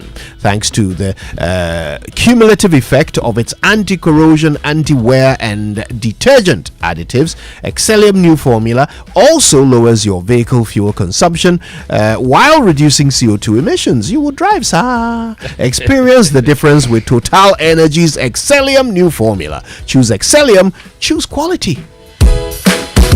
Yes, and when you get that Excellium, you know which car you need to fuel it with. It's your Toyota. There's extended warranty, free service, all coming your way. Peace of mind motoring starts with Toyota Ghana.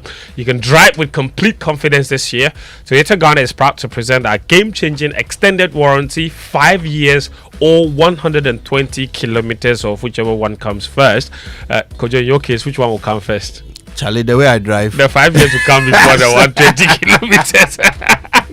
Forget the worry of unexpected repair costs and focus on enjoying the road ahead. Secure your peace of mind today with Toyota Ghana Extended Warranty. There's more. When you purchase any Toyota vehicle from our branches, you are assured of 1 year or 20,000 kilometers free service. Yes, free.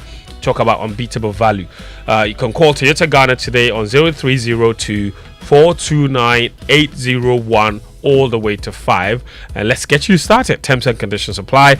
Ghana drives Toyota. Toyota Ghana Company Limited, the right dealership for Toyota vehicles.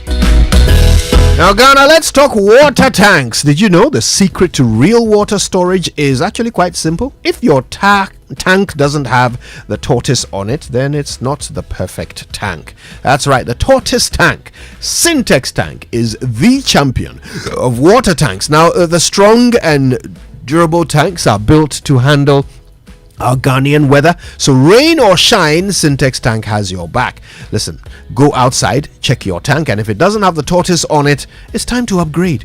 Join the Syntex tank family today and enjoy water storage that is tough like the tortoise. Call 0244 335 168 to buy now, and of course you can find one of their 400 agents across the country, or you could shop online at syntexgh.com. Syntex tank, are you strong?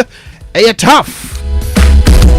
Yes, and the University of Ghana Business School has extended applications for its 1-year Sandwich Masters programs. The programs on offer are MSc Accounting and Finance, MSc Clinical Leadership and Management, MSc Financial Risk Management, MSc Forensic Accounting and Fraud Examination, MSc Hospitality and Tourism Management, MSc International Business, MSc Logistics and Transportation Management, MA Marketing Strategy, MA Organizational Leadership and Governance, MSc Procurement and Supply Chain Management, MA Public Sector Management, MSc Public Financial Administration, and MSc Tax Policy and Finance. The deadline for applications is Friday, March 21, 2025. For more enquiries, kindly visit the UGBS website on ugbs.ug.edu.gh or call 059 550 8270 and sign up today. All right, speaking of signing up for things, why don't you sign up for your brand new property at MNC Properties, your home ownership partner, which is offering you affordable and of course affordable houses under Fresh Property, and of course what Fresh Property Joy. I wonder what that is. The joy of getting a fresh property, I guess. All right, now property the management smell of fresh paint. Hopefully not with lead in it. Oh god. Yeah, all right, listen, they also offer property management services and they sell litigation free land. Thank God for that. Take advantage of their premium listing website to advertise, rent or sell your property. You should also enjoy your journey to home ownership because it starts here. Speak to them on 0302 551 917. MNC Properties, choice of class. All right, also let me tell you a bit more about Omni Basic. Here's some exciting news from the bank with the coolest tagline, not just another bank. Yeah, you heard that right. Omni Basic Bank's new tagline is not just another bank. We are redefining banking with a renewed commitment to making you, our cherished partner, the happiest customer. We invite you to join us on Saturday, March 22, 2025 at the University of Ghana Sports Stadium. It's at 5:30 a.m. prompt for the 7th edition of our health walk. It's not just another walk. Better health starts here. See you there, of course. The helplines are 0307 086,000 or 0302 758 555, or call us toll free on 0800 10790. Omni Basic Bank, not just another bank. Now, conferencing does not have to be the same boring routine. The location for your next conference can be both result-centered and relaxing. Aqua Safari Resort gives you the best of both worlds and more. So let them take the stress out of the process. Just call them on 0540 110 190 and watch your conferences and events effortlessly taken care of.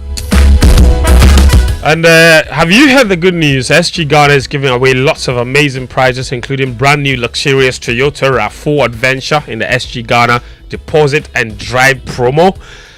Simply deposit 500 Ghana cedis or multiples of it into your SG Ghana account and stand a chance of winning big. And non-customers can also open an account to participate.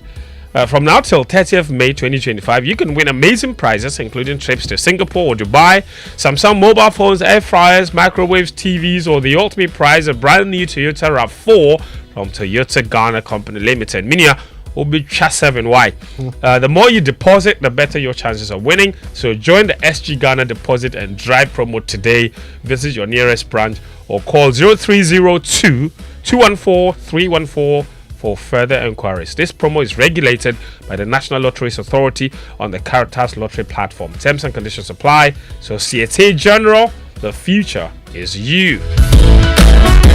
All right, well, speaking of the future, here's one thing you're definitely going to do in your future. You're going to check out kingdomstoreonline.com for the best quality office essentials, equipment, furniture, and stationery from Kingdom Books. You can pay via Momo across all networks for whatever you see and like, and they will deliver to your home or office in very good time. You get free delivery if you're in Accra or Tema, but terms and conditions do apply. At Kingdom, quality and affordability are their hallmarks. Yes, and Kojo, let me tell you about Imperial. From now till the 30th of April, you can win big with Imperial General with the Asampa Motor promo. Yes, it's good news. Now, how do you win? Just renew your existing policy or sign up for a motor insurance policy from Imperial General and win handsome rewards. And it's instant. Just insure and pick your rewards, and the rewards range from fuel coupons, get vouchers, special souvenirs, and so much more. Imperial has made your renewal process simple as well. Just click on the link in the renewal notification message from Imperial and follow the prompt, and then bingo, your renewal is done. And here's the big deal: Imperial is also giving you a free 1-year life insurance as part of our motor insurance. So get it double for Imperial General. So you're insured, your car is insured, and it's amazing.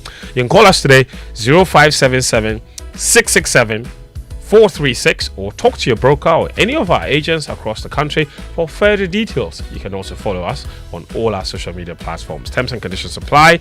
Imperial General Assurance, solid protection. All right, well, we've got some solid sports and birthday wishes, and of course, lots more of your views and opinions coming up on the Super Morning Show. Stay tuned. It's all done for you.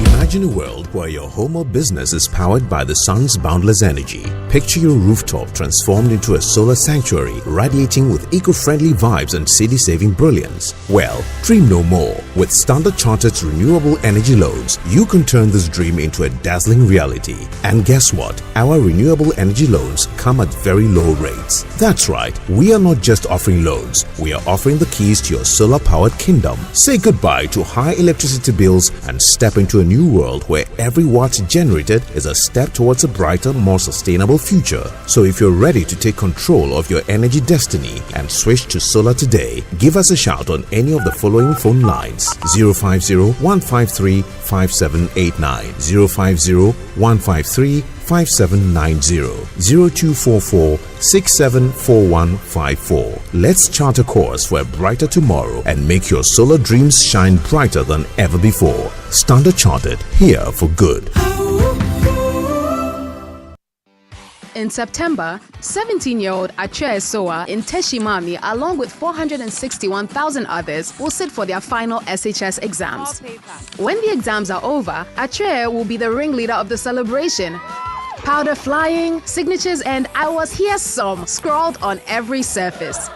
But when her results are released mid-December, she may not be part of the 30% who would gain university admission. But what if there was another way for Achie to go to university like she always dreamed? Introducing Pathway by ALX. Your access to global universities, scholarships, and funding opportunities. Go to www.alxafrica.com to learn more. ALX, do hard things.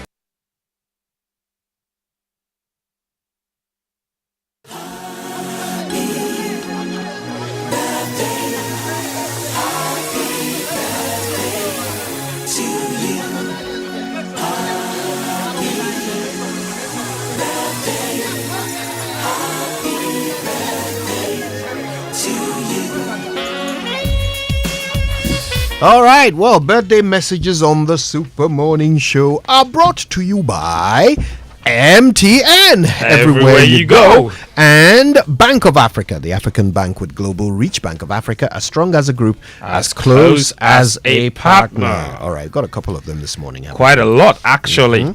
Let me begin with this particular one. A very happy birthday, actually a very happy 35th birthday to Belinda Ivy Richter and Beryl Ernestina Richter of Osu. I hope I'm getting the last name right. The twins, may this chapter bring you joy, success, and endless opportunities. Wishing you good health, cherished moments, and the fulfillment of your dreams with love from your family. And a happy 61st birthday to Vincent and Philip Richter. Wishing you twins a happy birthday as well. So that is that, with love from your family. And then happy birthday to Moses Nete. Have a wonderful celebration. That's from Auntie Sarah. And then a happy 19th birthday to Asha Kite. Have a wonderful year with love from your mom.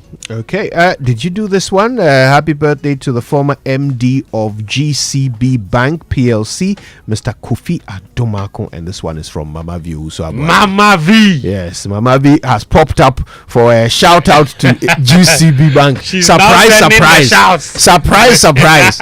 Hey, Mama V. This one also says, good morning, Kojo. Today is my daughter's birthday. Her name is Klenam Mona Lisa Kwashi of Mampong Presek.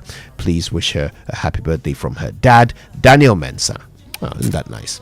All right, I think that's all for that does it, right? now. Yeah. Okay, well, the Joy Sports Center is brought to you by MTN. Everywhere you go, Standard Chartered Bank, here for good. And if it's football you want, DSTV has got it all. All the leagues, all the cups, all the matches, live in HD.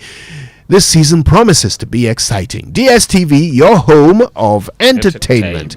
And Franco Trading, still phone papa fee. Yes, Kojo, and as the new year begins, it's essential to take the right steps towards achieving financial stability. The start of a new year is the perfect opportunity to set your financial goals and start on the right path. And input from a professional can make the difference for you.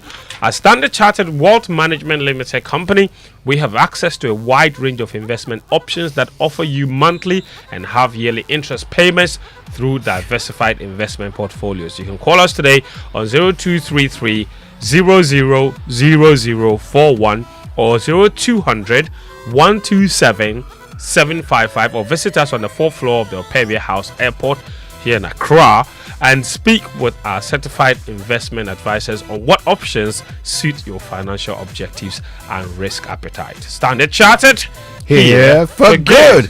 Now, Franco Trading is your leading mobile phone, accessories, and electronic retail outlet, and of course they've got lots of stuff. Nokia, Samsung, iPhones, smart TVs from 32 to 100 inches, and of course you can also get Franco air conditioners from 1.5 to 2.5 horsepower. Don't forget the chest freezers, the refrigerators, the washing machines, the microwaves, the blenders, and those amazing CCTV camera sets, okay, with great features.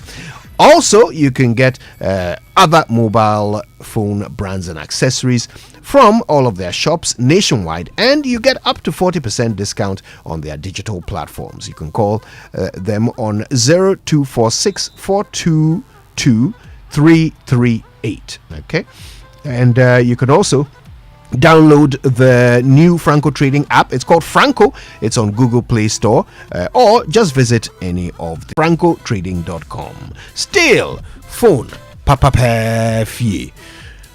Achu, my guy. Kojo and Kojo, good morning. How are you doing? Good morning. I'm all right. I'm fine. And just like Franco Trading, here still remains the Super Morning Show. That's right. For yes. the Joy Sports Center. Sports Papa Fie. Sports Papa Fie. Yes.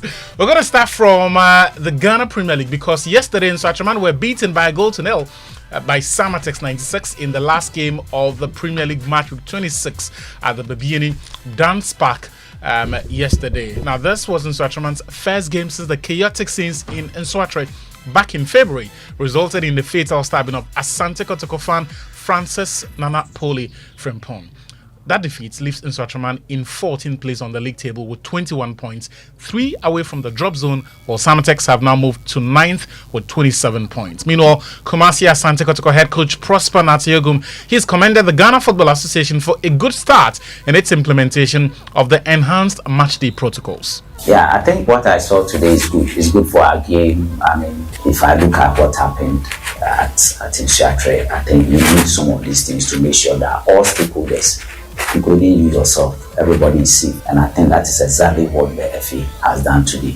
If this can continue and will be the same at all the centers, then that will be perfect. Because today, for instance, some of my technical staff, even Richard was not allowed to enter. The video analysts, some of the backroom staff members were not allowed to enter. And then on the phone too, I could see them well positioned, looking at the spectators, which is not usual. Normally, they all come and they also turn into spectators. Well, let's now do a follow-up on the National Security Operatives and their involvement in Saturday's attempted elective Congress of the Weightlifting Federation, shall we? Presidential aspirant Michael Niyaboy says Jerry Ametroib, the incumbent, has no constitutional right to organize an elective Congress following the expiration of his mandate as president. Niyaboy secured a court injunction to halt the election last Saturday that was scheduled to come off at the Accra Sports Stadium, but the outgoing administration went ahead with the process, prompting the intervention of national security operatives. The Constitution demands that you will have a 21-day notice for an elective Congress to be held to choose the next president. The guidelines for the elections only came up on the 18th, but the 21 days notice fell outside of the 4 years tenure. Now, how is it that your tenure ends on the 18th and you want to have an elections after the 18th of February, 8th of March, and you will still want to hold yourself as the president, and the board members want to still hold themselves as board members?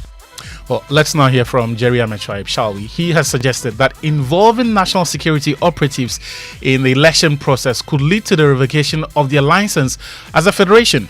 When the thing has become exposed that people would even want to bring national security. This is so embarrassing. If we go this route, we end up having whatever revoked from us, whatever licenses or whatever powers we've been given as weightlifting, which is the federation, cancelled. Who do you think asked for the national security operatives to come there? Who do you think? Honorable Neil and the other candidates you're mentioning. And I met Honorable Neil and the national security place. And if you like, call him and ask him if I'm lying. He told me he sent for the whole destruction of the contest. Do we now allow national security to come and conduct federation elections? Well, that was Jerry Ametroib. He was speaking to my colleague Musbar Razak on Sports Arena. Moving on, last Saturday was the International Women's Day, so we assembled an all-women panel for SportsLink for a conversation on the involvement of women in sports in the country. Managing Director of the Trust Sports Emporium, Shirley Aqua-Harrison, believes Ghana's school system is one of the reasons for the low involvement of females in sports. We did 7 years in secondary school, so Form 1 to 5 and then upper 6 before you go to the university. I started running when I was in Form 1, which is like JHS1 now. That was when I started running. By Form 3, I was a member of the school team. These days, we have 3 years SHS. JHS, they don't do that much sports, and most JHS is not boarding, they are home. Let's give the scenario. Let's say you have 2 children, 1 boy, 1 girl, 17 years. If the boy tells you, I'm going to the basketball court to practice, as a parent, as a mother, you find it easier to allow the boy to go than for the girl to tell you that I'm going to the... So because they don't have that long 7 years to be in school where they can go through all that and build their skill, when they come home, they don't have that opportunity. Meanwhile, second vice chair of the Domestic Leagues Committee of the Ghana Football Association, Hilary Adjoa Boatin, she has urged authorities to instill the interest of sports in females in their formative ages. So why don't we partner with schools? So for football, why don't we look at getting these kids interested in the game from the kindergarten stage? It's not just Germany, Belgium, US, Japan, up and coming countries that are doing excellently well in the women's game. Let's allow these kids to come to school, all right, to learn, but also to play. So even not just football, all sports, they bring them, and once you open up the access, they would show the interest. The country takes up the cost. As Hilary Adjoa Boatin speaking to Nathaniel Lato she was speaking to Veronica Comey on the Joy Sports Link last Saturday. Let's head to England now, where last night Bruno Guimaraes scored the only goal in a 1-0 win for Newcastle United away to West Ham that lifted the Magpies into 6th place in the Premier League. Newcastle now have 47 points from 28 games, level with Man City, and 2 behind 4th placed Chelsea. Kudus played a full game but has a goal drought now extending to 12 games in the Premier League. Also in England, Man United co-owner Sir Jim Ratcliffe, he's considered the club made mistakes in handing Eric Ten Hag a new deal last summer. The British billionaire assumed control over the Red Devils football operations last year after investing £1.3 billion for a 28% stake. In the last 12 months, Ratcliffe has seen United lift the FA Cup while also being witness to them recording their worst Premier League finish last season. Still, they handed Eric Ten Hag a new 1-year contract extension and later sacked him earlier this season after a poor start to the season. It was quite difficult to see, what environment Eric was operating in. Was it, in other words, was the erratic performance a function of Eric, or was it a function of the organisation? And we couldn't really get to the bottom of answering that question with sort of certainty, I suppose. We gave Eric the benefit of the doubt. Yeah, it was the wrong decision. We made the wrong decision. It was an error. I suppose in that sense I regret it. I think there was some extenuating or mitigating circumstances in having made that decision. But at the end of the day, it was the wrong decision. So hands up, mea culpa on that one. Yeah. Man United and their troubles. They are not in the Champions League. But Liverpool they will be hosting Paris Saint-Germain, who will be seeking to overturn a 1-0 deficit when they take on Liverpool tonight at Anfield in the reverse fixture of their quarter-final tie. Liverpool manager Arne Slot believes the tie is still 50-50 despite their 1-goal advantage. The result was ours, the performance was for them. I think both teams have showed in the last 15, 20, 25 games that they can score goals from everywhere. Yes, we are 1-0 up, but and that gives us confidence, where it will give them confidence the way they've played, their performance. So yeah, maybe 50-50 is a fair way of looking at it. Meanwhile, PSG manager Luis Enrique, he is confident that his team can cause an upset at Anfield later tonight. We don't have anything to lose. It's everything in that moment lose, and I think we overcome Liverpool. Liverpool is the best team in Europe that year. They almost create 1 or 2 chances at maximum, and we created a lot. I think that's the key to follow on, to continue. For us it's important, but we have our last chance, and we are going to think about that in a positive way. Still doable? Of course, we are going to do it. Lucho sounding as positive as ever. Remember, we've got live commentary of that game on Hits 103.9 FM tonight. Daniel Cranton is going to be in the seats for that one. Barcelona, they'll also be looking to see through their 1-0 advantage against Benfica when they host the Portuguese club at the Montjuic later tonight. The Catalans manager Hansi Flick says the tie is still not over. I see the team very focused because they know it, and also we speak about that, and this morning we had also a meeting where we show everything what they did really good and what we have to make better, and this is the way, and no one think that it's done from us, and this is the important thing. That was Hansi Flick, who's the manager at FC Barcelona, speaking there. Finally, Bayer Leverkusen, they will host Bayern Munich. The Bay Arena, Bayern leadeth tie by 3-0 from the first leg. There's also Inter versus Feyenoord, with the Italians holding a 2-0 first leg advantage. Osman Ibrahim, unfortunately, is going to miss the game due to suspension. And that's how we end the Joy Sports Center. Back to you, Fentio Tahiru. Fentio. Thank you very much, Achu. How are you enjoying your new seats? It's an adjustment. It's an adjustment that we have to make. So we'll do fine. But we're making it. We're making it. So Champions League action later tonight, of course, with live commentary on Hits 103.9 FM.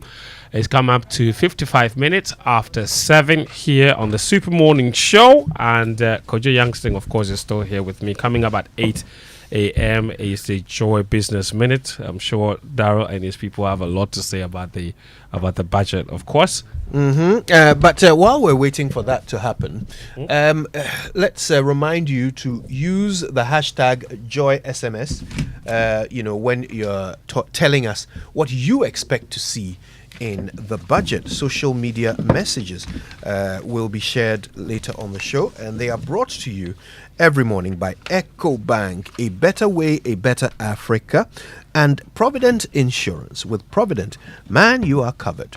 Right, let's talk about EcoBank. They are warning you to be careful about scammers and fraud activities which are on the increase as they continue to target customers of various banks through phone calls, text messages, and emails to get customers to divulge sensitive information such as your password, your PIN, your card information, your CVV, your OTP, your other personal details. Their ultimate goal in doing all of this is to steal your money. So be extra vigilant, and always remember that your bank account details can only be updated at an EcoBank branch. EcoBank mobile app can only be upgraded at the App Store or Play Store. And that linking your Ghana card to your EcoBank bank account is at any EcoBank branch or at ecobank.com. Do not share your password, your PIN, or your OTP or card information or any other personal information with anyone, whether remotely or face-to-face. And also, never give the 16 digits or any number on your bank card to anyone. Avoid any calls or messages that request you to click a link, and report any suspicious SMS, email, or phone call to the EcoBank contact center and delete such messages at once. And when you are in doubt or feel insecure, you can call EcoBank contact center on 0800 00 3225 and is toll free. Now listen, the new year is the time for you to let your journey be worry-free. So renew, buy a brand new motor insurance policy. Do either with Provident Insurance. Between now and the end of March, enjoy exciting rewards, including fuel coupons and exclusive Provident souvenirs. Now, if you need assistance, you can chat with Obaya, their friendly WhatsApp assistant, on 0242 426 396, and she will certainly sort you out. Babya, anywhere at any time. Or you could visit any of their 15 branches across the country. Provident Insurance, your reliable partner for 43 years, keeping you covered every mile of the way. So don't miss out on their special offer. You can chat with Obaya now or visit any of their branches, agents, and brokers today. Terms and conditions apply. With Provident, man, you are covered. Now, on Big Stories today, of course, it's all about you. We'll be bringing you some of the views of other Ghanaians about the budget, what they are expecting to hear in it, but more importantly, what your expectations are. Big Stories, of course, are brought to you by Telecel, connecting energies. And are you looking for the best value data and voice offers that are tailored to your unique needs? At Telecel, we understand everyone has their own preference. That's why we have the unbeatable Made For Me bundles, made just for you. The Made For Me bundles are affordable, customized data and voice packages personalized for you. Simply dial *530# or download the Telecel Play app to subscribe to your special Made For Me bundle. Telecel, connecting energies. All right, well, it's time now for the Joy Business Minute. It is brought to you by Consolidated Bank Ghana, CBG, we stand with you, and Anointed Engineering Services, the generator experts. That's right. And Joy Business Minute up next. Hello, welcome to the Joy Business Minute, brought to you by Consolidated Bank Ghana. We stand with you, Anointed Engineering Services, the generator experts, and Pinnacle Life Insurance. More for your smile. Finance Minister Dr. Kasiola Tuforsen is expected to present the 2025 budget this morning. Meanwhile, economist Dr. Priscilla Chumesi Balfour is worried that moves to embark on aggressive expenditure cuts in the 2025 budget could hurt the economy. Businesses want government's economic policy statement for the year to include measures that would help improve the ease of doing business. And elsewhere, Asian stocks have fallen sharply as a market sell-off has extended on mounting worries that the wide-ranging trade war could dent U.S. economic growth and lead to a recession. And that's the Joy Business Minute, brought to you by Consolidated Bank Ghana. We stand with you, Anointed Engineering Services, the generator experts, and Pinnacle Life Insurance. More for your smile.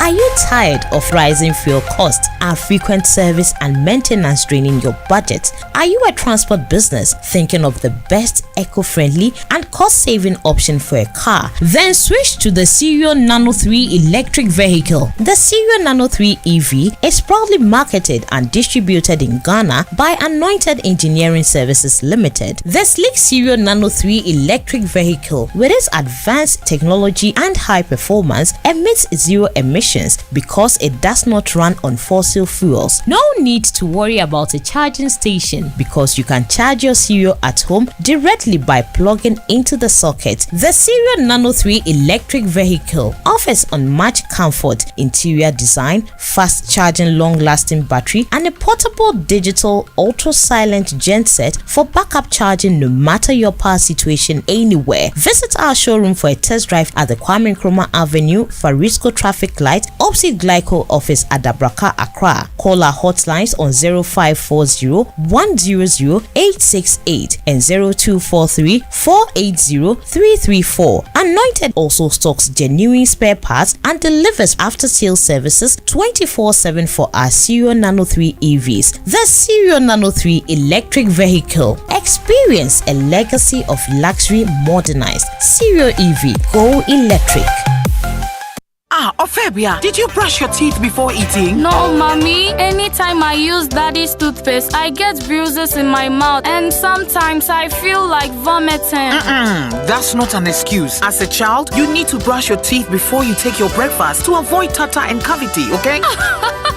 And you, why are you laughing at your sister? Have you brushed your teeth? Yes, Mom. I used the Kel Kids toothpaste you brought yesterday to brush my teeth. Well done, darling. Kel Kids toothpaste is made for kids like you from 2 years to 6 years. It was so sweet like strawberry. I even wanted to eat it, Mom.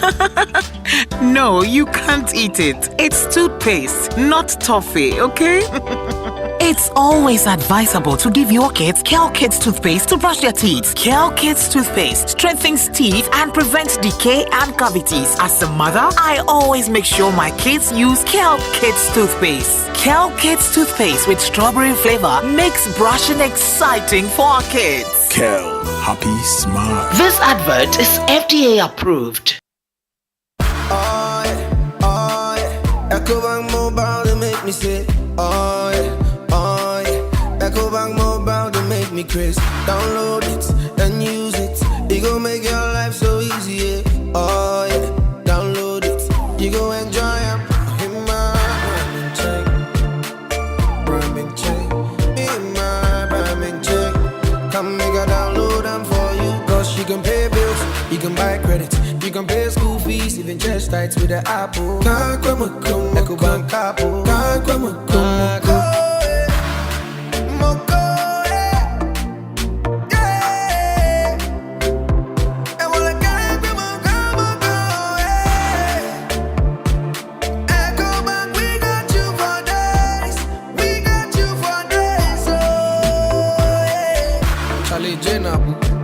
Life is easy with the EcoBank mobile app. You can pay your bills, transfer to and from mobile wallet, virtual card creation, transfer to other banks, express account opening, scan and pay, express cash, all at your fingertips with the EcoBank mobile app. You know, it's 5-star life with EcoBank. Kim promise.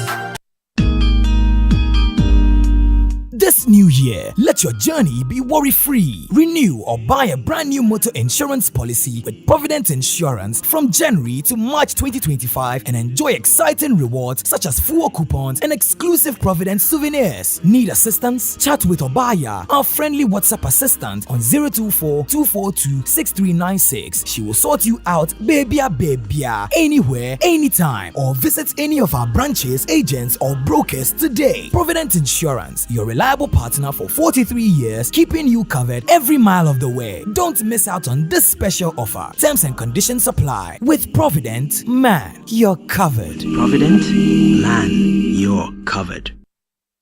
Coffee in your cup and joy on the set. The Super Morning Show is always the best bet on Joy 99.7 FM.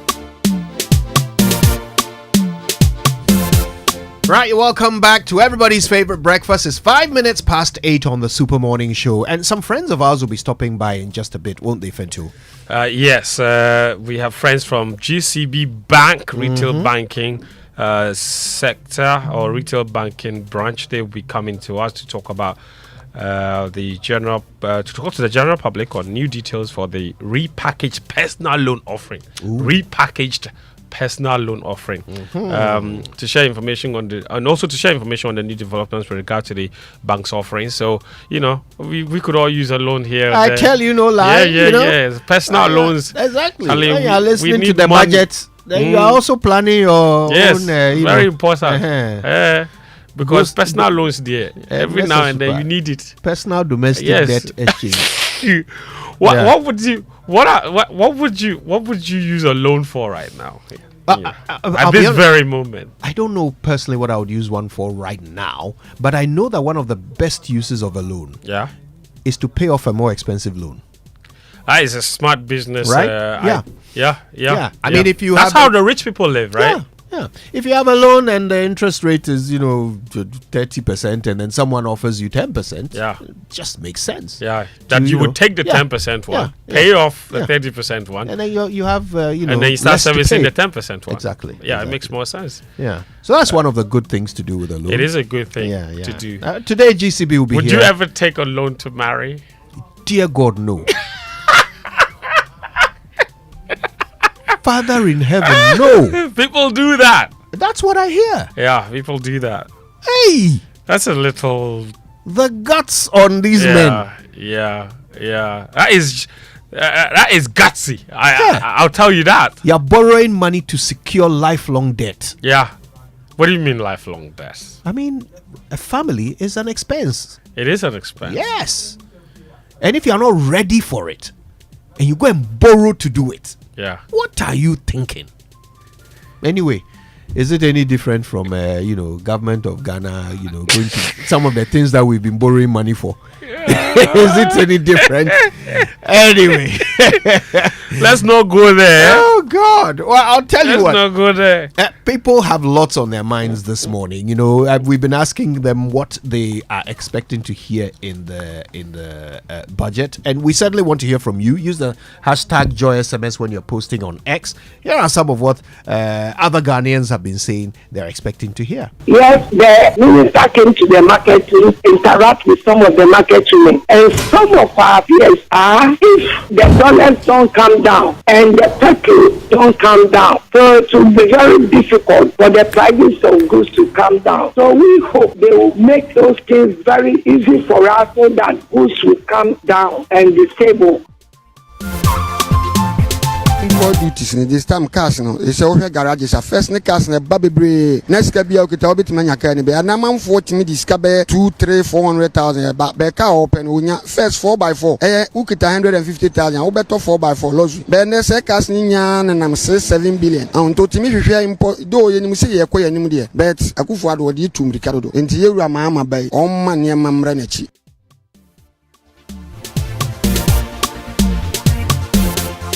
it was kind of ridiculous, like taxing bit. Come on, it's like them actually getting a way of maybe getting some supplement of money to do their stuff, and they're actually looking at bettors, be like, these guys are free, let's put some tax on them. That's how I saw it, and it wasn't fair, it wasn't nice, and it was kind of impromptu. We were just there one day, and a rumor came that there would be taxes on bets, and months later, it was accepted and it was put in action. It wasn't fair to us. If I want to enumerate some of the nuisance taxes that we expect the government to abolish in tomorrow's budget reading, one had to do with the yield levy, because we think the yield levy has been very inimical as far as businesses are concerned. Then we also expect the abolishment of the 2% special imports levy. Then we also expect, the abolishment of the 1% COVID levy. Some very good points made there. Kids, just for your information, the word is abolition, okay? Abolition, okay? All right, yeah. Just helping out. By the way, today is Nathaniel Atto's birthday. Oh my God, how did we forget that? How did we miss that? Apologies, Big Nats. Apologies. Happy birthday, brother Shatta. He turned what, 50 today? No, 52. 52? Yes. 52? 52. Wow. Mr. Atto. Happy 52nd birthday to you. Kojo, wait, are you serious or you're looking for trouble for me? Are you are you looking for trouble? No, you didn't do that.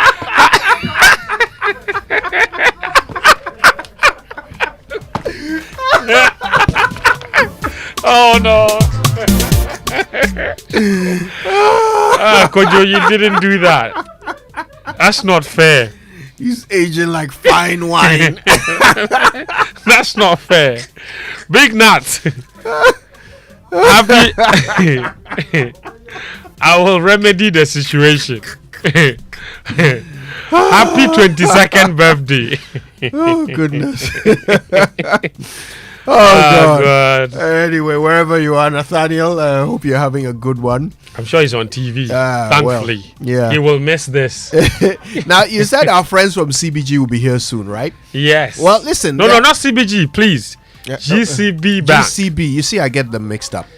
Anyway, GCB Bank. While we're greeting yes, that is sacrilegious. Indeed. Well, not so much. I mean, and they cousins. While we are greeting our friends in the banks, good morning to our friends at CBG, and they're saying, listen, do you need quick funds for urgent expenses? Well, look no further. Consolidated Bank Ghana offers the opportunity to bridge your income gap with no hassle. Access up to 400,000 Ghana cedis with their salary advance payday loan, personal salary loan, personal overdraft, consumer asset finance, and enjoy competitive rates and flexible repayment terms. Visit any CBG branch across the country to sign on. If you want to know more, you can call 0302 216 000, or you can email talk@cbg.com.gh, or you can just find them on social media. They're on Facebook, Instagram, and X, formerly Twitter. Terms and conditions apply. CBG, we stand with you.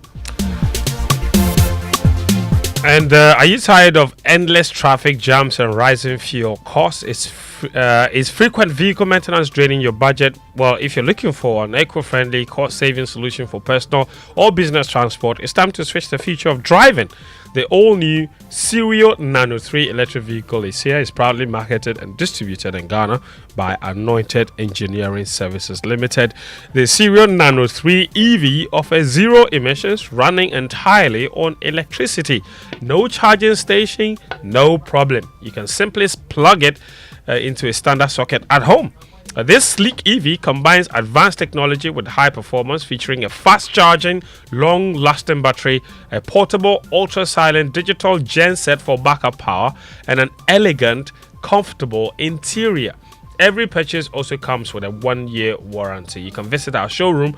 We are at the Kwame Nkrumah Avenue, Farisco traffic light, opposite Glyco in Adabraka, Accra.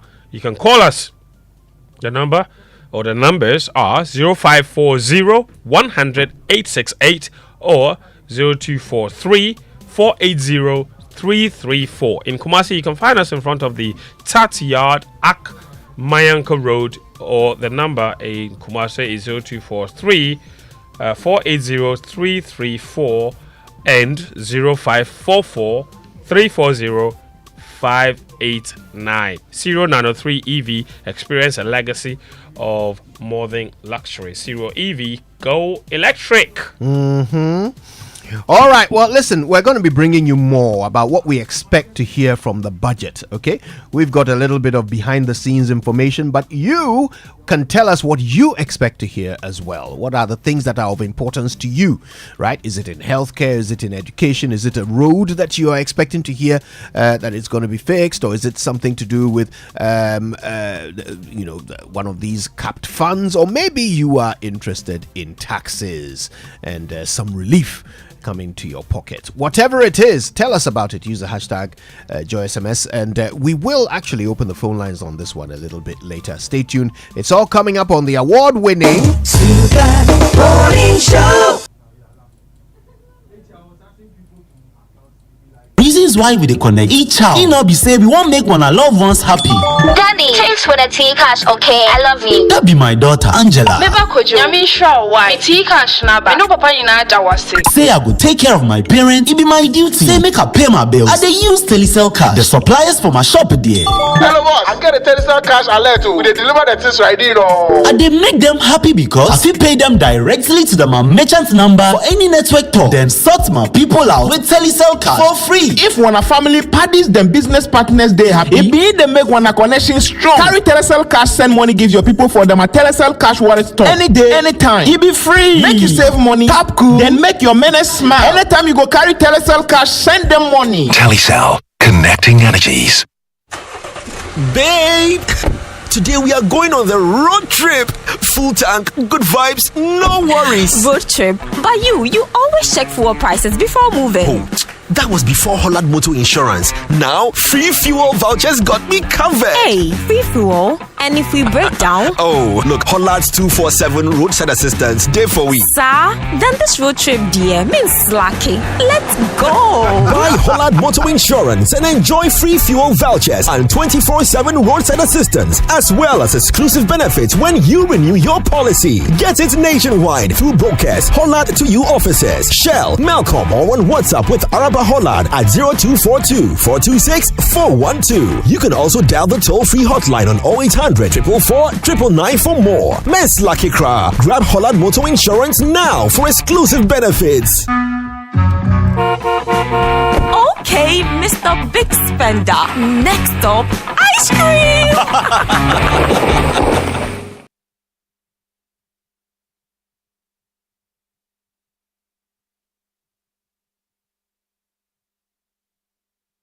Yes, the minister came to the market to interact with some of the market women. And some of our fears are if the dollars don't come down and the petrol don't come down. So it will be very difficult for the prices of goods to come down. So we hope they will make those things very easy for us so that goods will come down and be stable.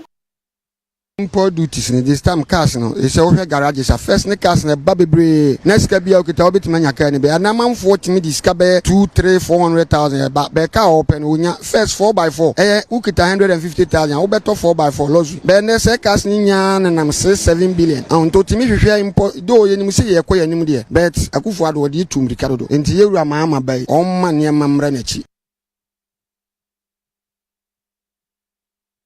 It was kind of ridiculous, like taxing bit. Come on, it's like them actually getting a way of maybe getting some supplement of money to do their stuff, and they're actually looking at betters, be like, these guys are free, let's put some tax on them. That's how I saw it, and it wasn't fair, it wasn't nice, and it was kind of impromptu. We were just there one day, and a rumor came that there would be taxes on bets, and months later, it was accepted and it was put in action. It wasn't fair to us.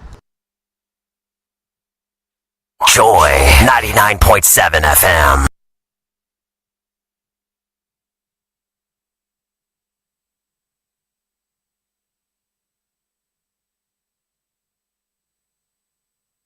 If I want to enumerate some of the nuisance taxes that we expect the government to abolish in tomorrow's budget reading, one had to do with the G levy, because we think the G levy has been very inimical as far as businesses are concerned. Then we also expect the abolishment of the 2% special imports levy. Then we also expect, the abolishment of the 1% COVID levy.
Right, you're listening to the Super Morning Show on Joy 99.7 FM. It's 8:21 a.m. in the studios here at Kokomlemle in Accra. We have a conversation coming up right now with GCB, and we're here to talk about some very important stuff. So, and I've been joined by two lovely people. Sina Kamagate is Executive Head, Retail Banking Department, and Elizabeth Ashon Staffier is Retail Sales Manager at Abraka Branch. Lady and gentlemen, welcome to the show. Thank you. Kamagate, I love your name. Yeah. That's what tribe is that? It's Wangara. Ansuma. Here. Elejaye. That's Wale. That's Wale. We have some things in common. Yes. A lot of those northern languages do. Yeah. Last time somebody had the Burkina Bay military leader speaking his local language. That's Jula Wangara. Exactly. Yes. And he speaks Mampuli and he could understand what he was saying. Yes, It's like, oh, that is amazing. Yeah. As for Ashon, it's Fanti. Straight up. Yes, sure. All right, welcome. We're in Ghana, man, so we have to do a lot. I'm glad that you understand your language. That's actually yes, and a couple more Ghanaian languages. How many more? I can do about 6 more. 6 more? Yeah. You're just like me. Yeah. You speak 7. Okay. That's a lot. So Wangara. I do Hausa. Yes, I do Jula. Zula? Yes, I do a bit of Wale. Yes, I do Twi. Of I course. I do Fanti. You do Fanti? Yes. And if you speak Wale, you must know a bit of Frafra too. Or a bit of Dagati. Like Batazoy. Yeah. Elizabeth, do you speak any other local languages apart from your darling Fanti? So I speak Fanti, Efutu, I can do Ga, a bit of Krobo. That is a lot. Yes, That's and impressive. then Tree. Yeah. I do very well with Tree. That's a lot. Yes. That's impressive. Is it as impressive as your personal loan promotion that you launched last year, August? How's that doing? Very, very well. Yes. We started the promo in August for it to end in February. But at the end of February, originally was to end in January. And then due to the demand, it was extended to February. But as it was ending in February, the pressure that was coming, we couldn't help than to go further. That's why we are here. Wow. And so we are here to bring the good news that we've still opened up our arms and we are still welcoming both our existing and potential customers to come, to enjoy. And it's actually been extended up to June. Yes. All right. Sina, tell me more about that personal loan, that promotion that you launched last year in August. What is so new about it? that, or what's so good about it that you're extending it, like Elizabeth said? So just as Elizabeth said, and let me use the opportunity to say good morning to all our customers listening through this program, and those who are viewing us. If you have seen our financials, last year we returned a very impressive performance, growing our balance sheet by some 58%. And we can't help it than to thank our customers who have made this possible, and to encourage them to continue doing business with us. And it's in appreciation of to our customers that we have repackaged the promo. And so typically what we are saying to our customers is that you've been good to us, and we can only give you the best of our products. So now we are extending the amount. I mean, when we launched the promo, the limit was 700,000. To say thank you to our customers, we are increasing it to 1 million. Wow. The tenor, that is how long you could take the loan, was 5 years. Again, to give something back to the customers, we are extending it to 6 years. The interest rate, we are staying it at the fixed 22%. And the emphasis is on fixed.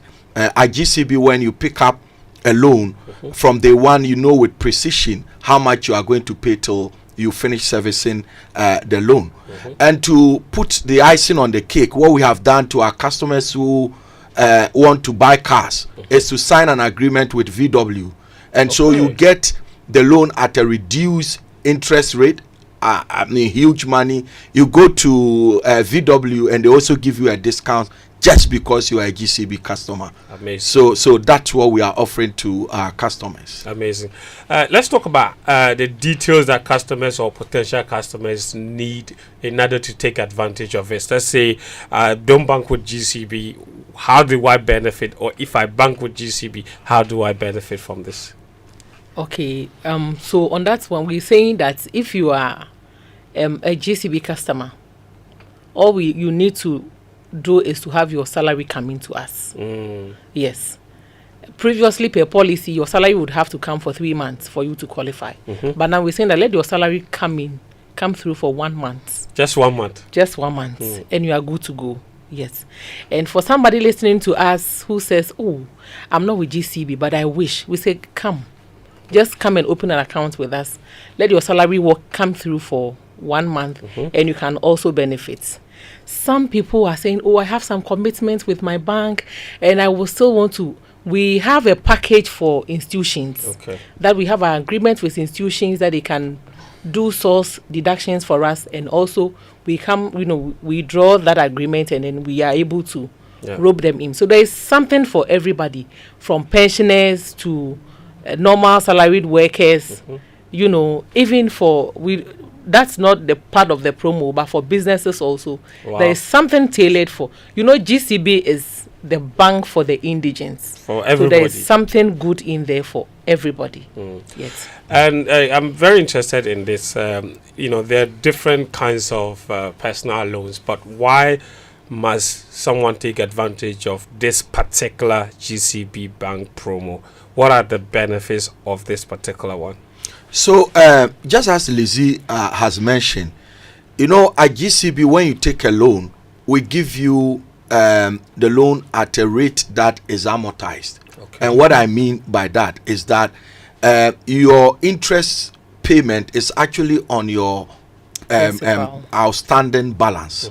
So what that means is that, let's say Fentio takes 10,000 from GCB. First month you are supposed to pay 300. That 300 is broken into 200 to reduce the principal, 100 to reduce the interest. It means in your month 2, when we are calculating interest, we calculate the interest on 10,000 minus the 200 you have reduced.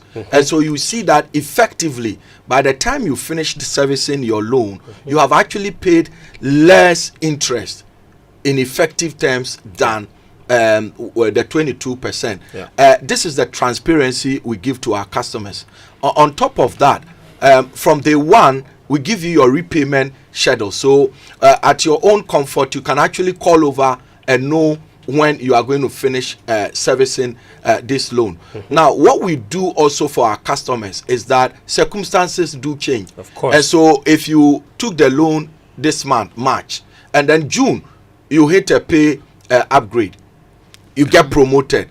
Immediately you get promoted, you can run back to GCB, who do a top up for you. Wow. And so I mean, we give our customers the convenience. And typically when you take a loan, what do? You actually bring your future to the now. Right. You could have saved money to buy car in 5 years time, but GCB is saying, come to GCB, let's give you the money to drive your car now, and then you pay later. And so it's a host of benefits that you get from picking the loan from us. That's amazing, and I like the amortized interest payment because that is a brilliant idea. It's a brilliant concept. It really does mean that in the end you don't pay as much as you are originally scheduled to pay. But what about this? How long is the offer available for customers and potential customers? You mentioned that you had extended it, but emphasize that for me. Okay, so it's been extended effective this March, and we ended it in June. Okay. Yeah. So what it means is that by end of June, it doesn't mean we've stopped offering loans, but the price may be adjusted a bit. Yes. The more reason they have to take advantage of this one exactly. now. Yes. Okay. Yes. What about people that are listening to us and they want to take full advantage? How do they start? Where do they start? Where do they go to? How do they get in touch? We are saying that they should visit any GCB branch across the country. 183 branches across Ghana. They should visit any of our branches, and our well-trained staff are there willing to serve and explain to them and grant them any assistance they may require. What if I don't want to walk to a bank? It's good you've asked that question. Yes. You see my title. Yes. My title is Retail Sales Manager. So we have at Abraka branch, we have dedicated sales staff readily available that we move around. So now you don't even need to visit a branch, but you give a call and we are at your service. I can come and sit here, Joy FM, all your staff who are interested. We have our forms, everything that we need to serve you at the comfort of your office, at the comfort of your destination. Yes. And to our digital savvy folks, you can join GCB in any of our social media handles, and you just need to chat with the administrators. The next moment somebody will place a call to you. Those who want to call us, you can call us on our toll-free numbers 0800 422 422.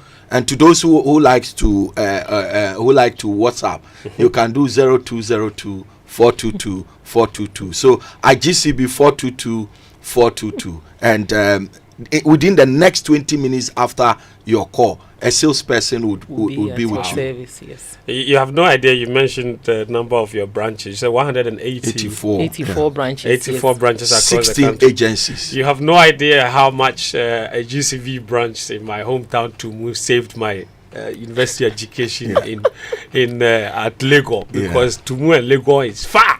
So you have to put the money there. I'll go and take it. That's GCB. It was at the time was probably like the only and bank that's also the more reason why we should choose GCB, because of the service we're doing to Mother Ghana. Every remote area, every corner of the country, we are there to serve. So GCB is for us. GCB is our own. Let's patronize GCB. Okay. Before I let you guys go, any special message or information that you want to give out to the general public? Yeah, I mean, just to thank our customers and to also tell them that in these times the fraudsters are at their best. GCB, once we have a relationship with you, we have every information of you in our database. We have protocols that would pass through if we need you to update your records. And so if you receive any call, any text message asking you to connect your Ghana card, know that that can definitely not come from GCB. And so if you receive any of such calls, we would ask you to call our toll-free line, and I'll repeat it again, 0800 422 422, or you can drop us a WhatsApp on 0202 422 422, and we'll jump to help you. Elizabeth? And also to add that as we've come out giving out the loans, we are also pleading with our customers. When you take, please pay. Of course. We are taking from somebody and we are giving it to you. If you don't pay, the other person wouldn't also get the opportunity to take. So when you take, please do pay for us. So personal loan, personal responsibility. Exactly. We have to Exactly. show Definitely. Exactly. Thank you very much. This has been too. lovely. Elizabeth Sean Staff here is retail sales manager at the Braka branch of GCB Bank. And Sina Kamagate, I love your last name, executive head retail banking department of GCB Bank as well. Samir Adami, what's your problem? It's gone. Their last words in their local. Their last words in their I'm sure there are people there in the Wangara community who are listening to you on this one. Say something to them about what you just spoke about as well. Yeah. So to my Wangara community, you will find them mainly in the Bono area, Kintampo, Wenchi, Nanyoro, Mbabanyoro, GCB Mor Lebe Kumana Sisata, Ambia Forare, Anka Warisia Mabla, Mo Yanyini Kawari Dodo, Achira, Iseka do GCB branch Biera, Kado Wari Dota, Niakawarita, Ambia Dara, Ai Wari Sarani, Paske Mor Wari Ambena Diarma, Mbe RBF Fura, IBF Fonye. Bye bye. That was a lot. I picked up a few words here. Yes. I'm glad you chose Wangara. Elizabeth, you speak like 5. Which one are you going with? Fanti or a Futu? Or okay, let me do a Futu. Mini me anese anabo senya winiba alawo fon omo anefane bank GCB. Na anapam anijina na aniguano ye loan se anemban ebo asoto ana no sukwafa enti oskwafa obadan wo GCB bank embesa ben wo kwafa otrane wa ababa na bayo GCB anefa ne bank enti ana ani digwa medana se Elizabeth, Midanasi. Thank you, Elizabeth. Thank you, Sina. Thank you.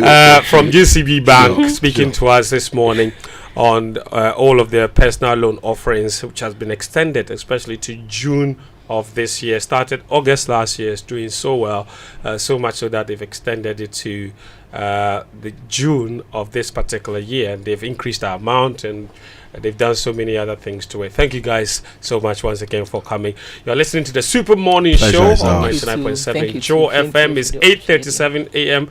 in the studio here at Kokomlimle in Accra. We have more coming up on the show. Do stay with us. Thank you.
On 0537 152 118 or visit them at 4A Pawpaw Street in East Legon. For more information, check out astolinks.net. Astolinks, pathway for success.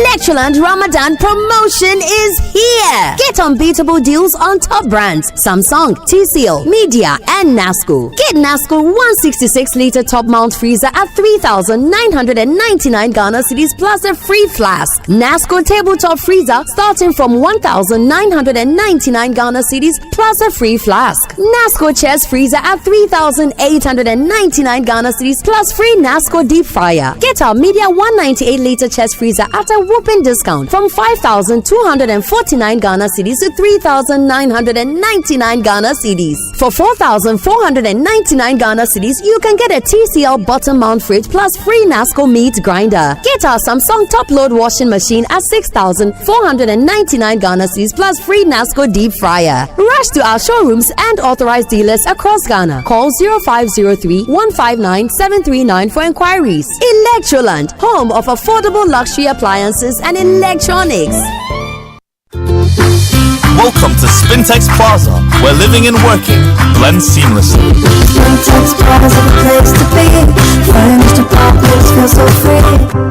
Imagine coming home to a luxurious furnished apartment with everything you need. Rooftop pool, swim under the sky. Rooftop bar where the good times fly.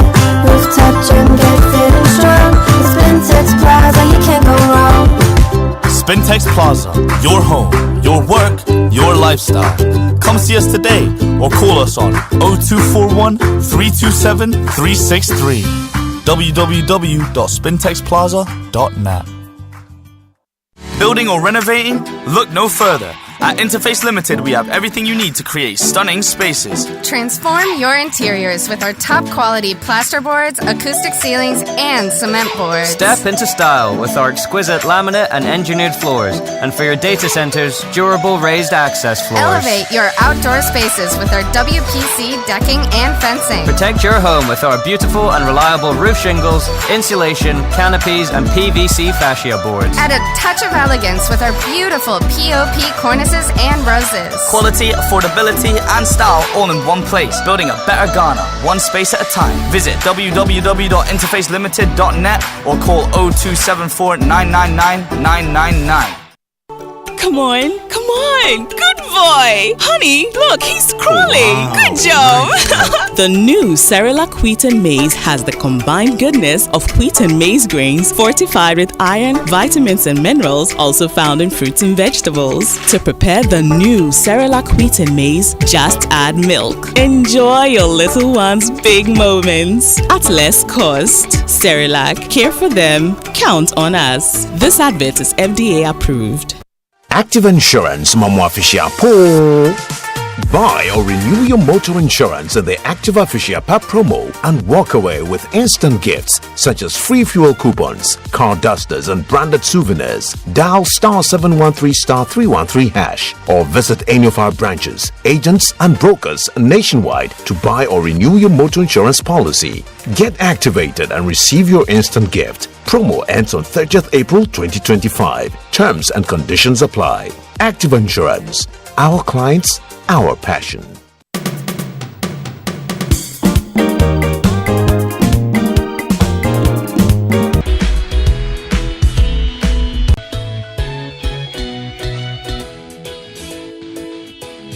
Wake up to joy, joy, joy. Sunshine and joy in the morning time. Yeah. Wake up to the Super Morning Show. Yeah. Wake up to joy, joy in the morning. Yeah. If you're turning on your radio, go for some joy in the morning. On the Super Morning Show. Welcome to the Joy Super Morning Show.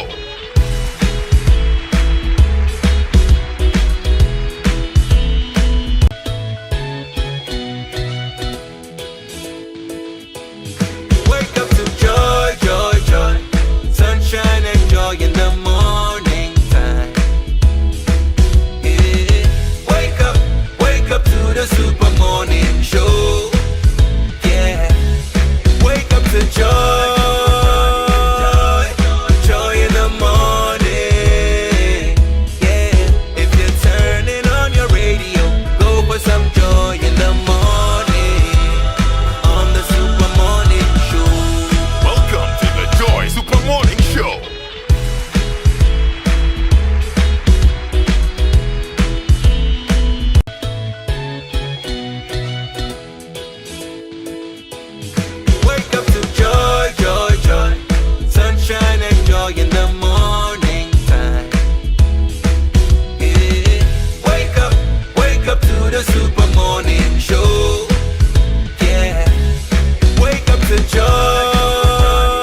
it's obviously paying off, isn't it? Because we're about to get into the detail of what to expect in this very first budget reading under the second term of John Dramani Mahama. Cassia Lato-Forson is gearing up to tell us the answers to those questions that have been niggling at our minds as we attempt to plan the year ahead. I'm here with Fintuo, and we've got lots and lots to share with you. We'll also be whipping around the country to find out what people are expecting in this upcoming budget. You'll be hearing from spare parts traders in Kumasi. You'll be hearing from those who work in the marketplaces in the Asante region. We'll go to the central region to talk to professors and lecturers. We'll be going around the country and finding out what traders and drivers and all people from all walks of life are expecting from this budget. Most importantly, we'll give the chance to you to tell us what your expectations are. And it's not just about expectations. What is that one thing, the one thing that you need fixed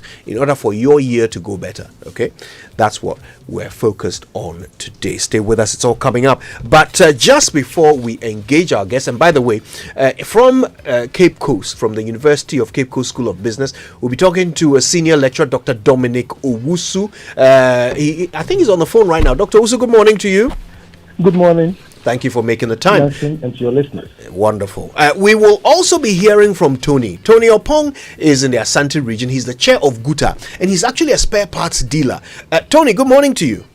Good morning. Fantastic. Also from the Asante region, we are honored to have the president of the Federation of Kumasi Traders, Nana Prempeh. Nana Prempeh, good morning.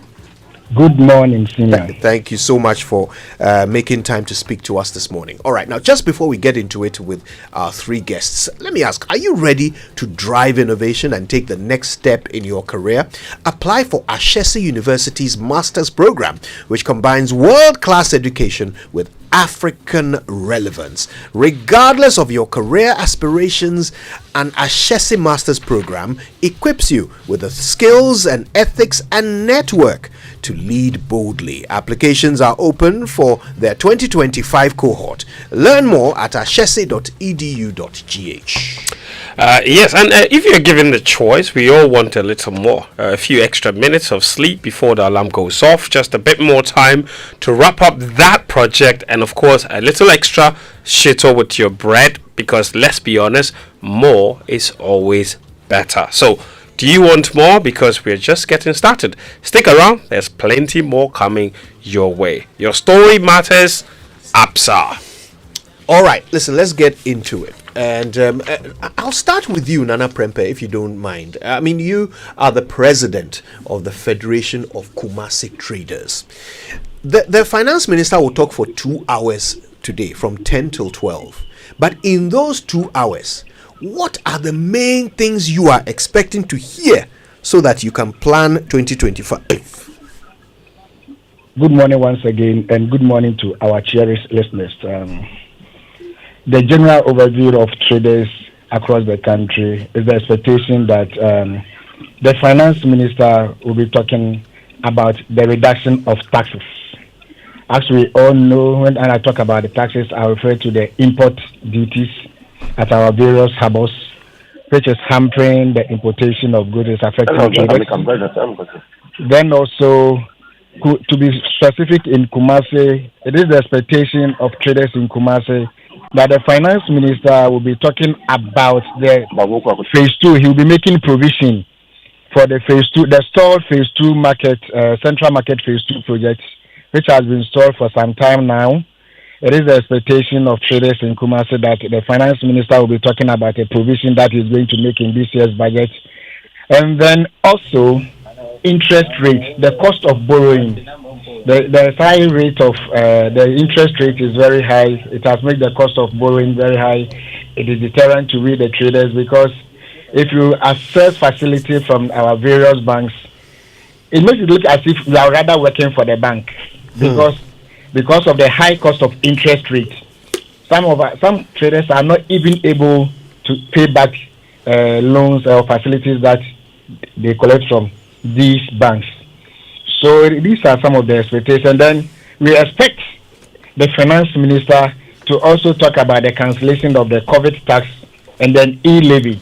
when I talk about the e-levy, the effect that it is having on traders in Kumasi is that most of our clients, most of our colleague traders who buy our wares from the hinterland and other parts outside Kumasi, because of the high cost of transportation, they expect us that they will transfer the monies to you so that you send the goods to them. But hey, if they intend sending these monies, there is an e-levy tax that will also attract extra taxes on this money. So it has become inconvenient for them.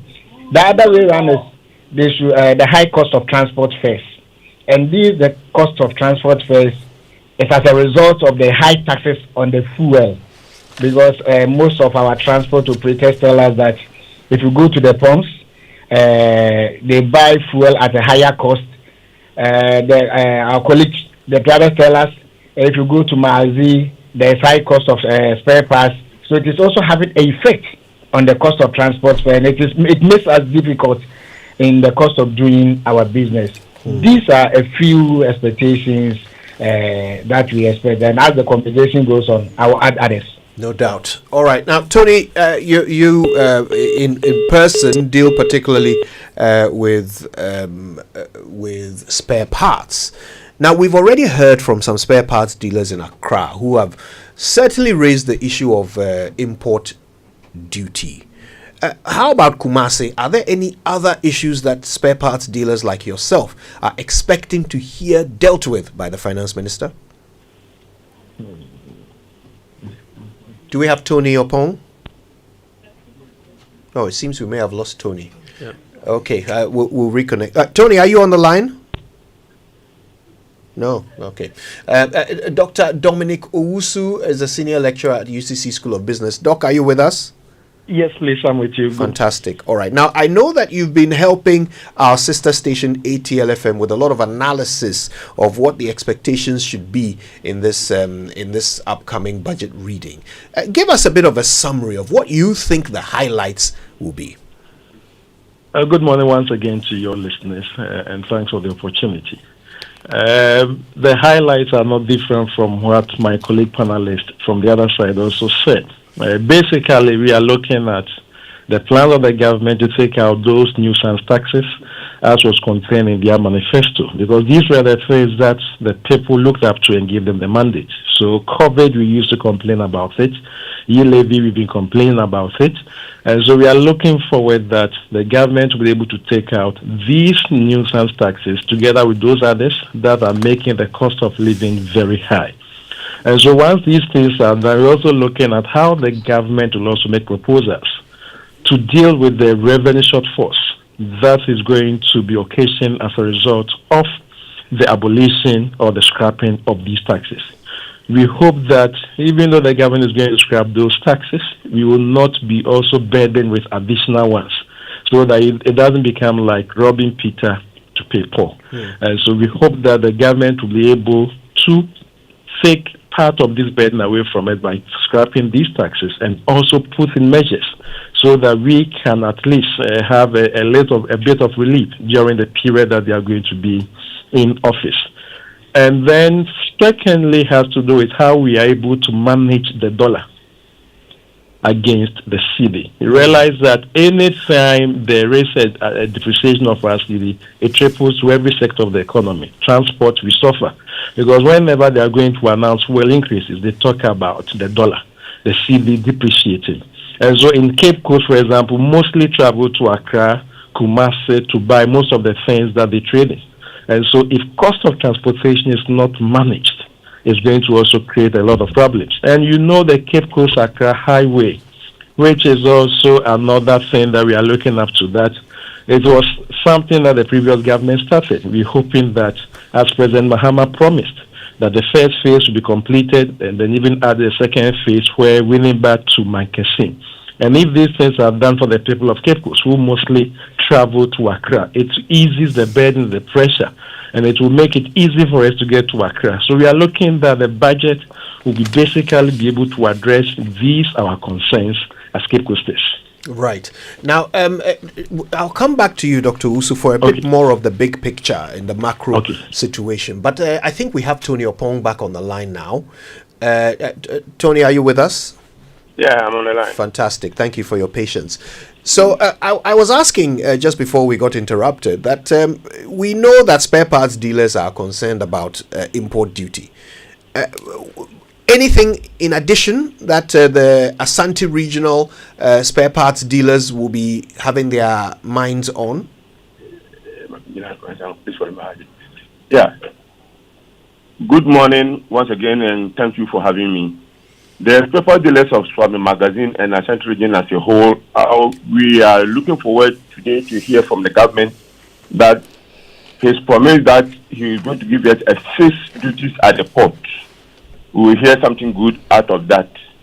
And then also we are not expecting new taxes because the taxes on, at the ports are too many, and it will be the cost of the increases of prices of goods and services in this country. So today we are expecting to hear something about the scrapping of the 2% special levy import duties, and then the abolition of the e-levy, and then the COVID levy as promised by the government.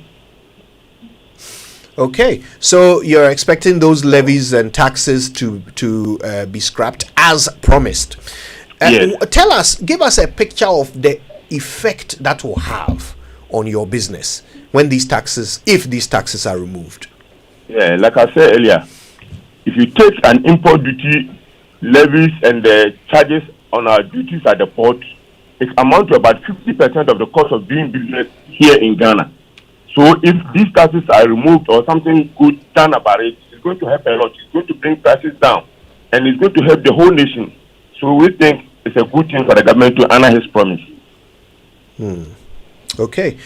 Now, tell us, how have things been over the past few years in your particular sector, spare parts dealership?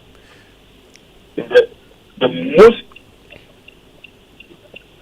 most problem that we've been facing over the years has been the issue of the dollar-CD relationship. That has been the pain of that. We've lost about 50% of our trading capital because of it.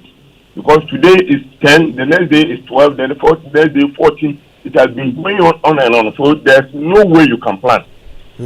So it has destroyed every businessman's plan as far as the CD dollar relationship is concerned. Then also, as the prices of the goods, the dollar changes and goes high, it makes the price of the goods higher. And people come by because we know the liquidity system in the country is not good now. So it makes the goods and services very expensive, and people come by, you bring the goods, you're expecting to sell in 2-3 months, and in a year you can't order the next container because the goods are not being sold. And when you are selling at a higher price, people come by. So you are forced to sell at the lower price, and when you sell them at the lower prices, you lose your trading capital. So it has collapsed a lot of businesses. That's an important point about the effect of the currency, and we're expecting to hear more from the finance minister on that. Now, Nana Prempeh, let me bring you in here.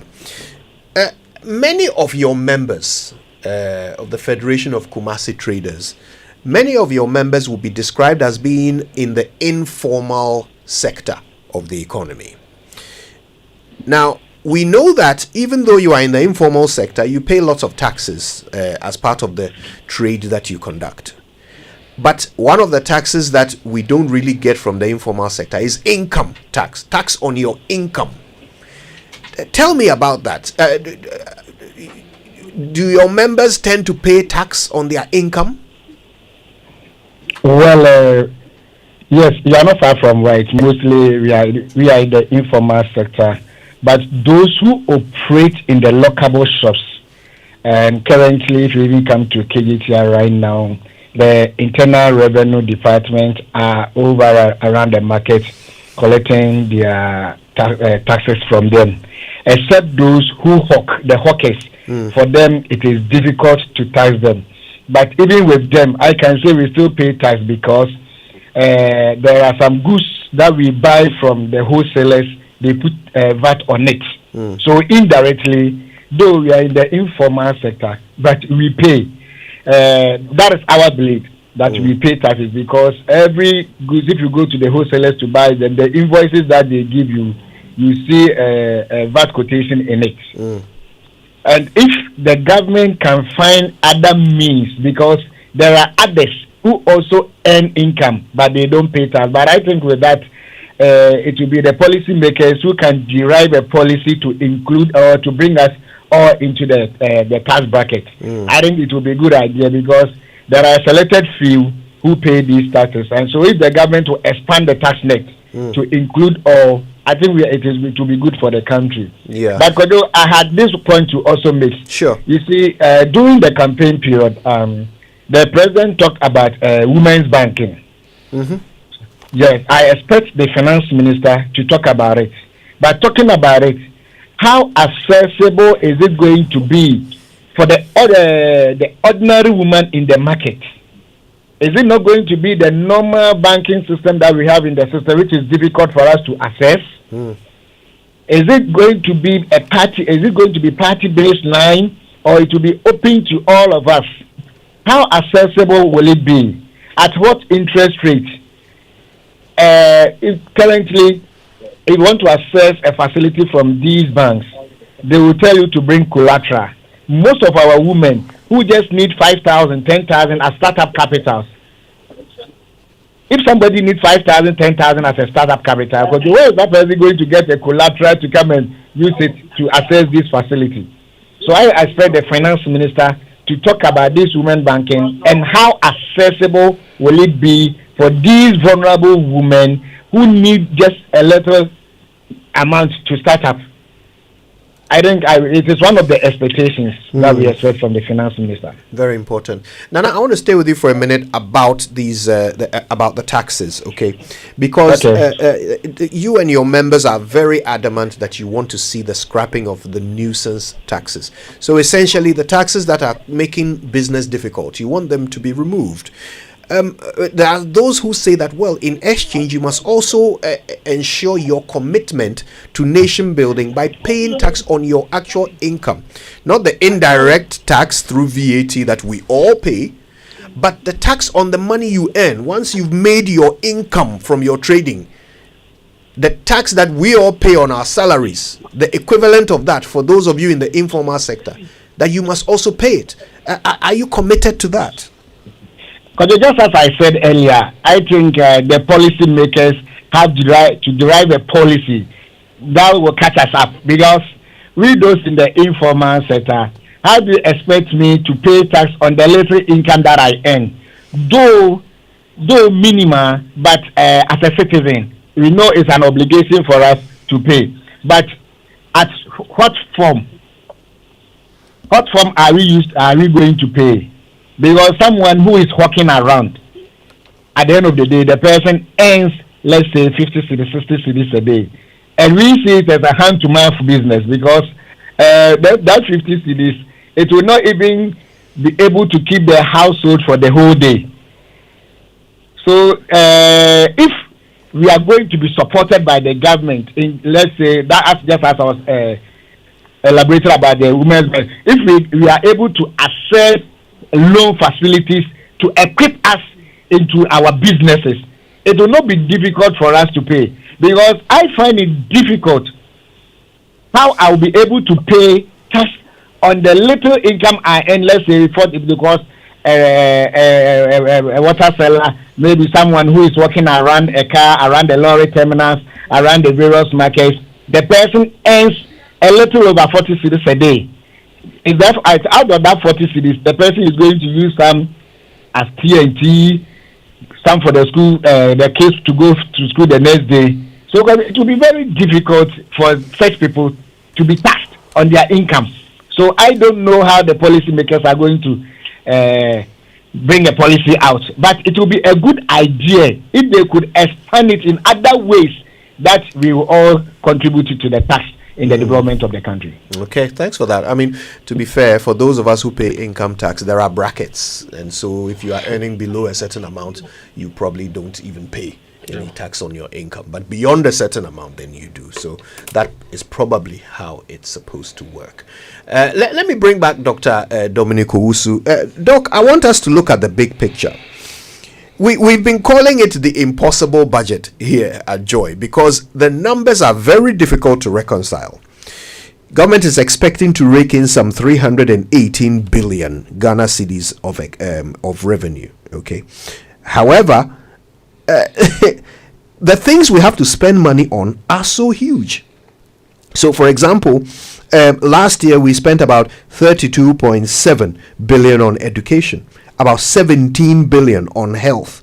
We spent about 73 billion on the wage bill alone. On agriculture, we spent about 3.3 billion. Free SHS cost us about 3.6 billion. Our debt management, debt servicing, 216 billion. So as for the 318 billion expected revenue, it's finished before we even receive it. How is government going to actually fund its programs in 2025? It's going to be a very challenging year for the government, but I know during the campaign season, even when we are not aware of the realities by now, they will be aware of the realities, and then with the national dialogue that was organized, at least the government has also appraised himself with the realities on the ground. Whenever we talk about fiscal discipline, this is where it has to come in.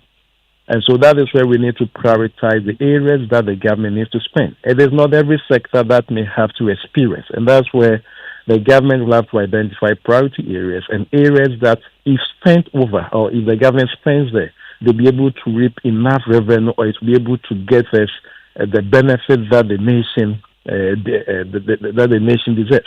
And so fiscal discipline is key.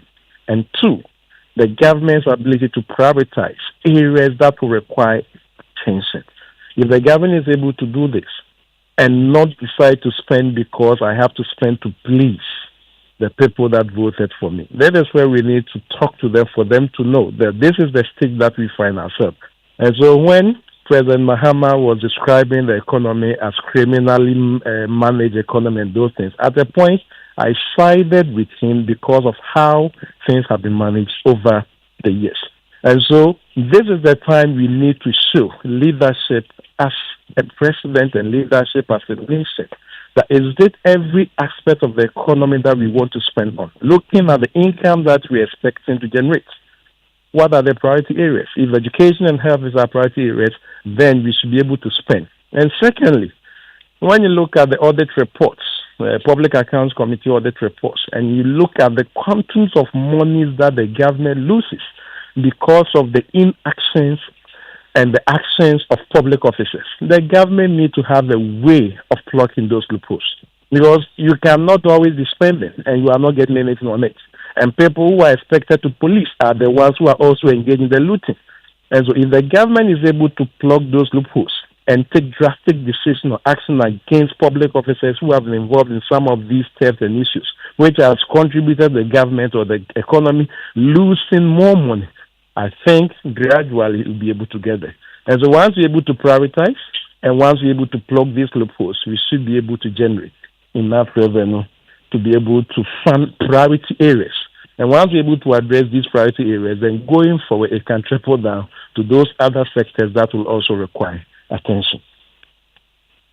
Doc, Fentu here, a quick follow-up question on what you just spoke about. So critical areas for this budget, revenue mobilization being a key one, expenditure rationalization, widening the tax net, and even debt management.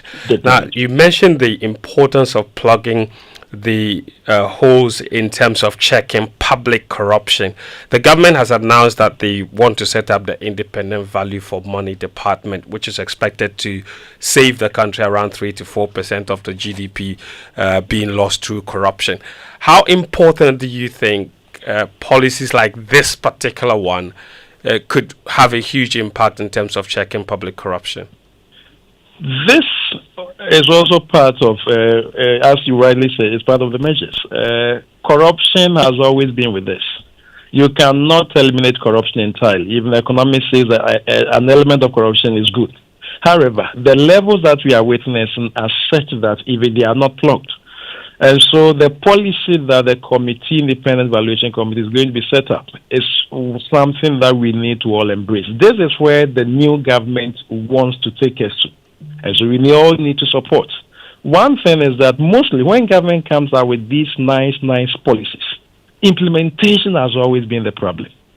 If you look at Public Account Committee and their recommendations, you can serialize and see whether all the recommendations that they have indicated, in some cases people have been prosecuted and the rest, have they been able to implement all of them?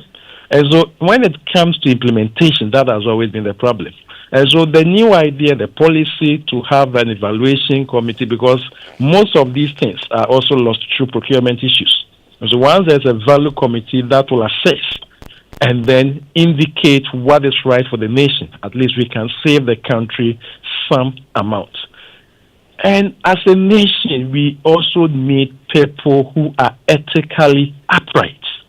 It has always been the problem. If we have people who are truthful, people who know that they are working for the nation and not for their selfish interests, whatever the government brings on board, and they are willing to implement wholeheartedly, devoid of any ill thoughts. Why should we always be complaining about corruption? Good morning. We should not be talking about corruption. All of us go to church. Our church, we have values that we are all supposed to follow. How well are we following these values? Because if all of us are ethically upright and we know right is right, wrong is wrong, the government comes out with a policy and you are being asked or taxed to implement, you do the right thing. And I believe that this policy, to a large extent, will contribute to reducing corruption. But still, we need to have men with integrity that should be put at these places to be able to ensure the right things are done so that the nation can be saved. Then all the things that we are all talking about, where is the government going to get the revenue from these little things, we will also be able to generate our own income and then wean ourselves from over-dependence of foreign aid and the others. And then that is when Ghana can develop. When you talk about America, we talk about Europe, that they are doing well. They are not doing well because they are superhumans. It's because they are individuals who have been put in places, who are willing to work and they are willing to die for the nation. And they will not allow few individuals to benefit, whilst the super majority struggles. And so if we get these kind of personalities leading, and I know that with the second coming of President Mahama, he should be able to do that. Very well. Nana Prempeh, if you are still with us. Now, one of the things that the finance minister is looking to do, or that means a lot to him, is price stabilization. And as traders, obviously, this is one key area that is of a massive concern to both consumers and even for traders themselves. Amongst you, what do you think are the biggest drivers of the price volatility in the market? So much so that if government can address that, it can bring relative stability in the pricing of goods and services. It all boils down to the dollar-cedi relationship. Because, as you know, a lot of the goods that we sell in our open markets are imported. And when these importers bring these goods, they tell us that the exchange rate was high, so they have no option. The facilities that they took from the bank, the interest rate was high, so they have no option. And if you look at the value chain, these importers when they bring these goods, they give it to the wholesalers, and then we, the retailers, also go to these wholesalers for the goods. So you realize that by the time it gets to the final consumer, the prices will be high. But the major driving force is the dollar-cedi relationship, which also had effect on the cost of transportation and other goods. Absolutely. And there are instances, one of the biggest problems that many consumers always talk about in this country is that traders are always quick to increase or adjust prices upwards when the dollar starts to appreciate against the cedi.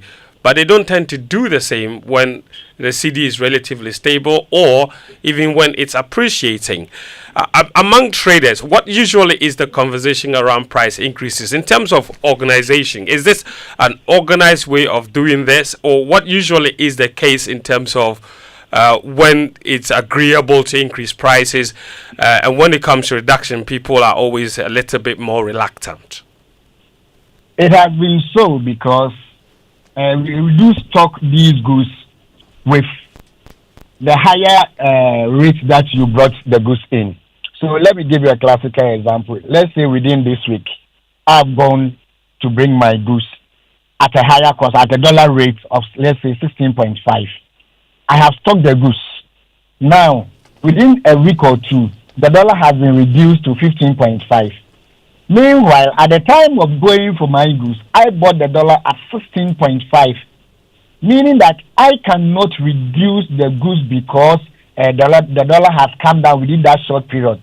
And there's uncertainty about the exchange rate as well. You might buy it today, 3 days or 4 days. By the time you return back with the goods, you realize that the dollar has also increased again. So oh, that's too bad. I think we've lost Nana Prempeh there. Tony, are you in the same bracket with Nana Prempeh? He was making a point about buying the dollar at a certain rate, and even after you've bought the goods, if the dollar comes down, it still doesn't make sense to reduce the prices of your goods. Is that something that you subscribe to? Because spare parts obviously fall in this bracket. Okay, I think we've lost Tony as well. Doc, are you still with us? Yes, please. Okay, Doc, let's talk about the attempt to increase our tax to GDP revenue, because this has been an ongoing conversation for the longest time. Ghana's current tax to GDP ratio is around 13 to 14%. That is way below the middle class average of around 20 to 25%. Now, so many experts have often come up with ways they believe we can widen that net. From where you stand, what do you think we are doing wrong, and how can we increase this? Because it's becoming increasingly clear that it's one of the areas that if we do effectively, we can raise a lot of revenue. Yes, when I side with you, it has always been a problem, widening the tax net to include so many people, which would then reduce the burden of those in the formal sector. That has always been the conversation. GRA this year set up an ambitious target, that they'll be able to go out there and do so. Now, our bane has been the informal sector. You realize the conversation that led to the introduction of the e-levy, which was to bring in some of these informal sector workers who engages or uses the mobile money, mobile money for transactions. But unfortunately, at the time of its introduction, that was when the electronic transactions were gaining weight. And so even from the onset, it wasn't appropriate for us to have gone that direction. Now, the informal sector, they control a larger part of the economy. But these are the people who are not paying taxes. Unfortunately, when we even send officers there to collect peanuts from them, do they even end up with the state? It comes back to what measures are you going to put in place to ensure that the informal sector, who are also earning good revenue, are also brought into the tax net. As my brother indicated at the other side, they were talking about the support the government can give them so that they can generate good income to be able to pay. But my concern is, if you have little that you are willing to pay, you should be able to contribute to the national kitty. So my concern or my focus would be how the government ropes in the informal sector. As the formal sector, at the end of every month, your salary, your pay slip, it shows the percentage that you are contributing. So there's not much problem with that sector. So if the government is able to rope in the informal sectors, remember those times before introduce the tax stamps and the rest, we should be able to think innovatively to see how we can rope in these informal sectors for them to also contribute to the revenue. And once we're able to do so, then the people in charge of the revenue mobilization, we should also be able to scrutinize and make them more accountable so that the revenue that they're able to generate are not lost. And so if you're able to do that, bring in the informal sector, ensure that the revenues that they are able to bring are also managed well by the people who go there to collect, then we should be able to address. The other thing is, how do we even make it more convenient for those people to pay the taxes? We always talk about electronic, other means. We should make it easy and convenient for the informal sector to pay.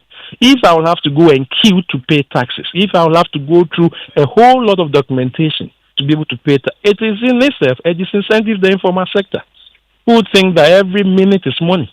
And so the more time they leave their work, the more time they will have to spend on other things just to file or pay taxes. In itself discourages them. So we must find a way that will make it easier for those in the informal sector to be able to contribute to the national kitty. And if you're able to do that and make it so convenient for them to be able to contribute, then it becomes easy for us to bring them on board, whom they can also contribute to the national kitty and also contribute to the development of Ghana and also help the president to realize his dream or vision.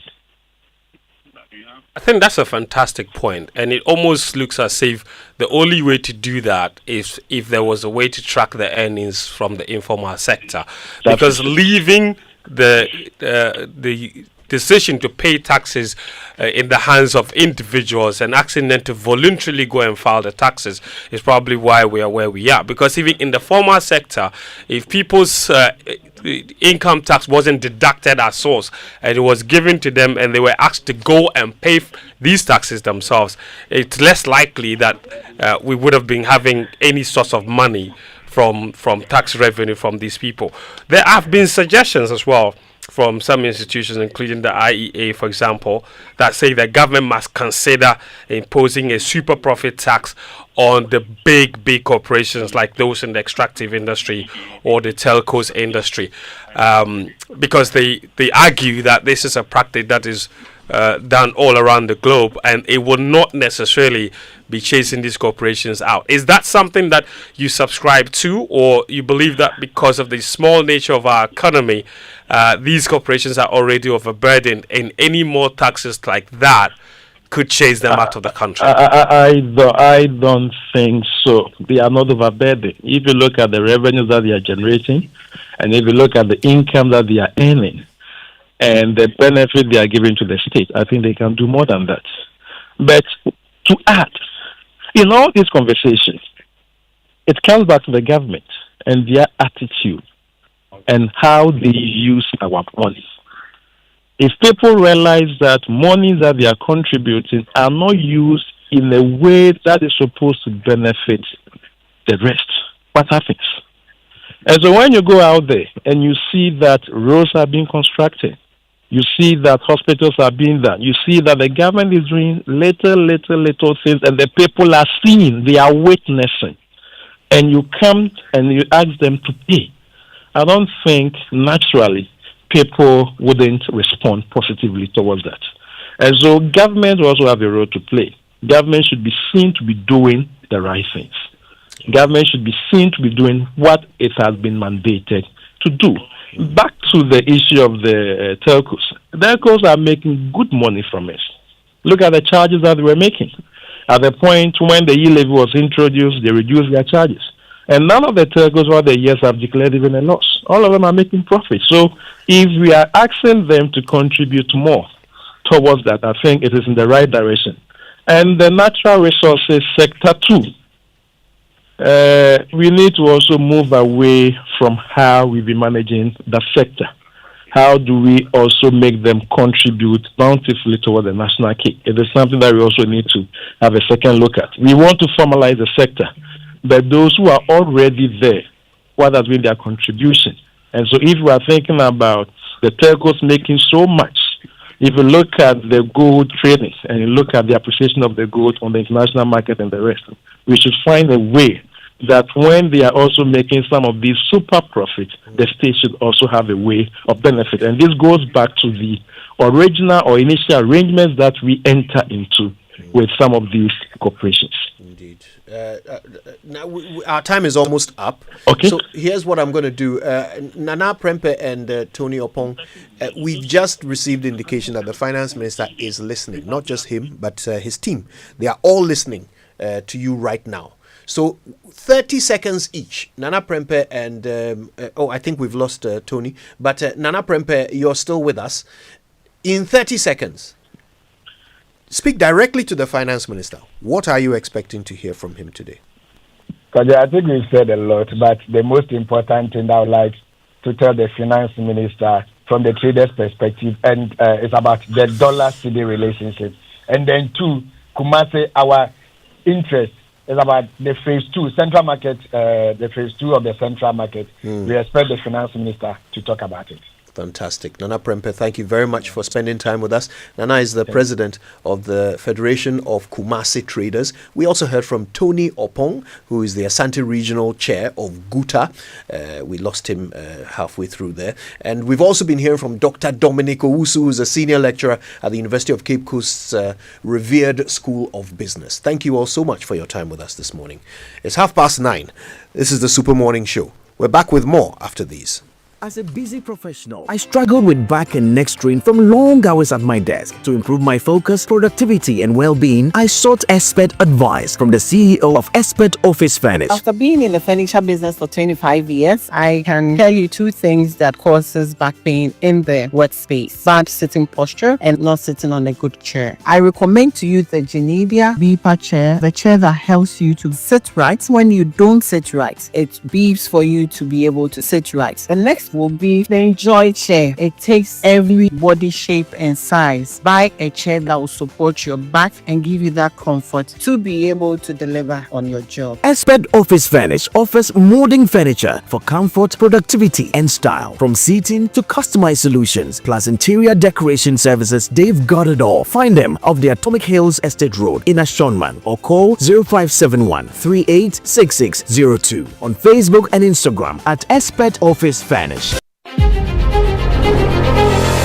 Gold Coast Leadership Conversations, Building Leaders for the Nations. The University of Gold Coast presents Ghana's premier leadership series, bringing together top executives, policymakers, and diplomats for 2 transformative sessions this March at Gold Coast Hall, University of Gold Coast, formerly Accra Business School, Spintex Road, Accra. On Saturday, March 22nd, Sir Sam Jonah, former CEO of Anglo Gold Ashanti, will share strategies for corporate governance and sustainable business growth, equipping leaders with the tools to drive resilience and ethical leadership. Then, on Saturday, March 29th, the Honorable Shirley Ayoko-Botry, Secretary General of the Commonwealth, will explore how international partnerships can accelerate Ghana's economic development. This event is free and provides a unique opportunity to engage with industry pioneers, connect with peers, and gain real-world solutions to today's leadership challenges. Seats are limited. Register now at www.ugc.edu.gh/event or contact Charles Can at 026-050-0444. Media partners are Joy News, Joy 99.7 FM, Love FM, Adum 106.3 FM, Inshira FM, Joy Prime, Joy Online, Adum Online, Adum TV, Hits FM, and Asempa 94.7 FM. Gold Coast Leadership Conversations, March 2025, Building Leaders for the Nations.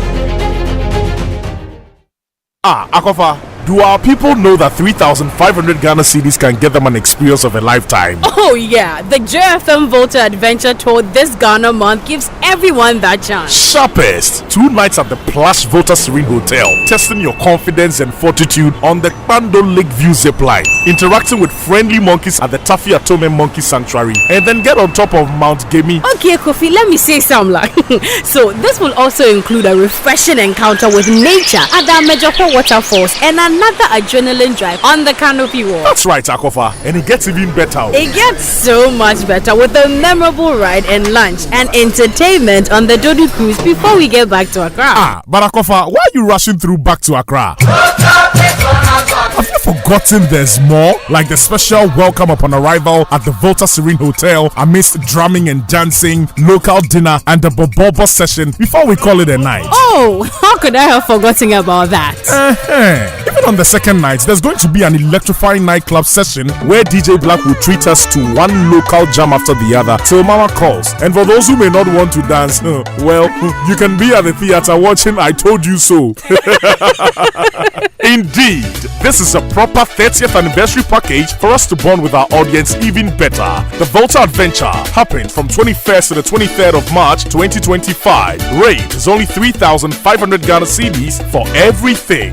No hidden cost. Don't miss this opportunity. Reserve your seats now. Pay via Momo on 059-303-8842 with your full name as reference. You can call 0302-216-540 to make enquiries. The Volta Adventure is brought to you by Joy FM in partnership with Joy Prime and Hits FM. The Volta Adventure. Experience it joyfully.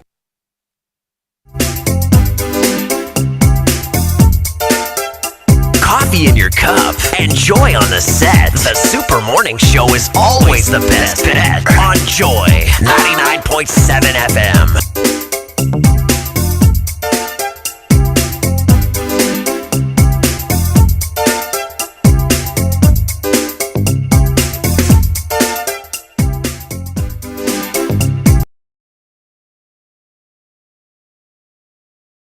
You're gearing up for this budget reading. It's going to be a special one indeed.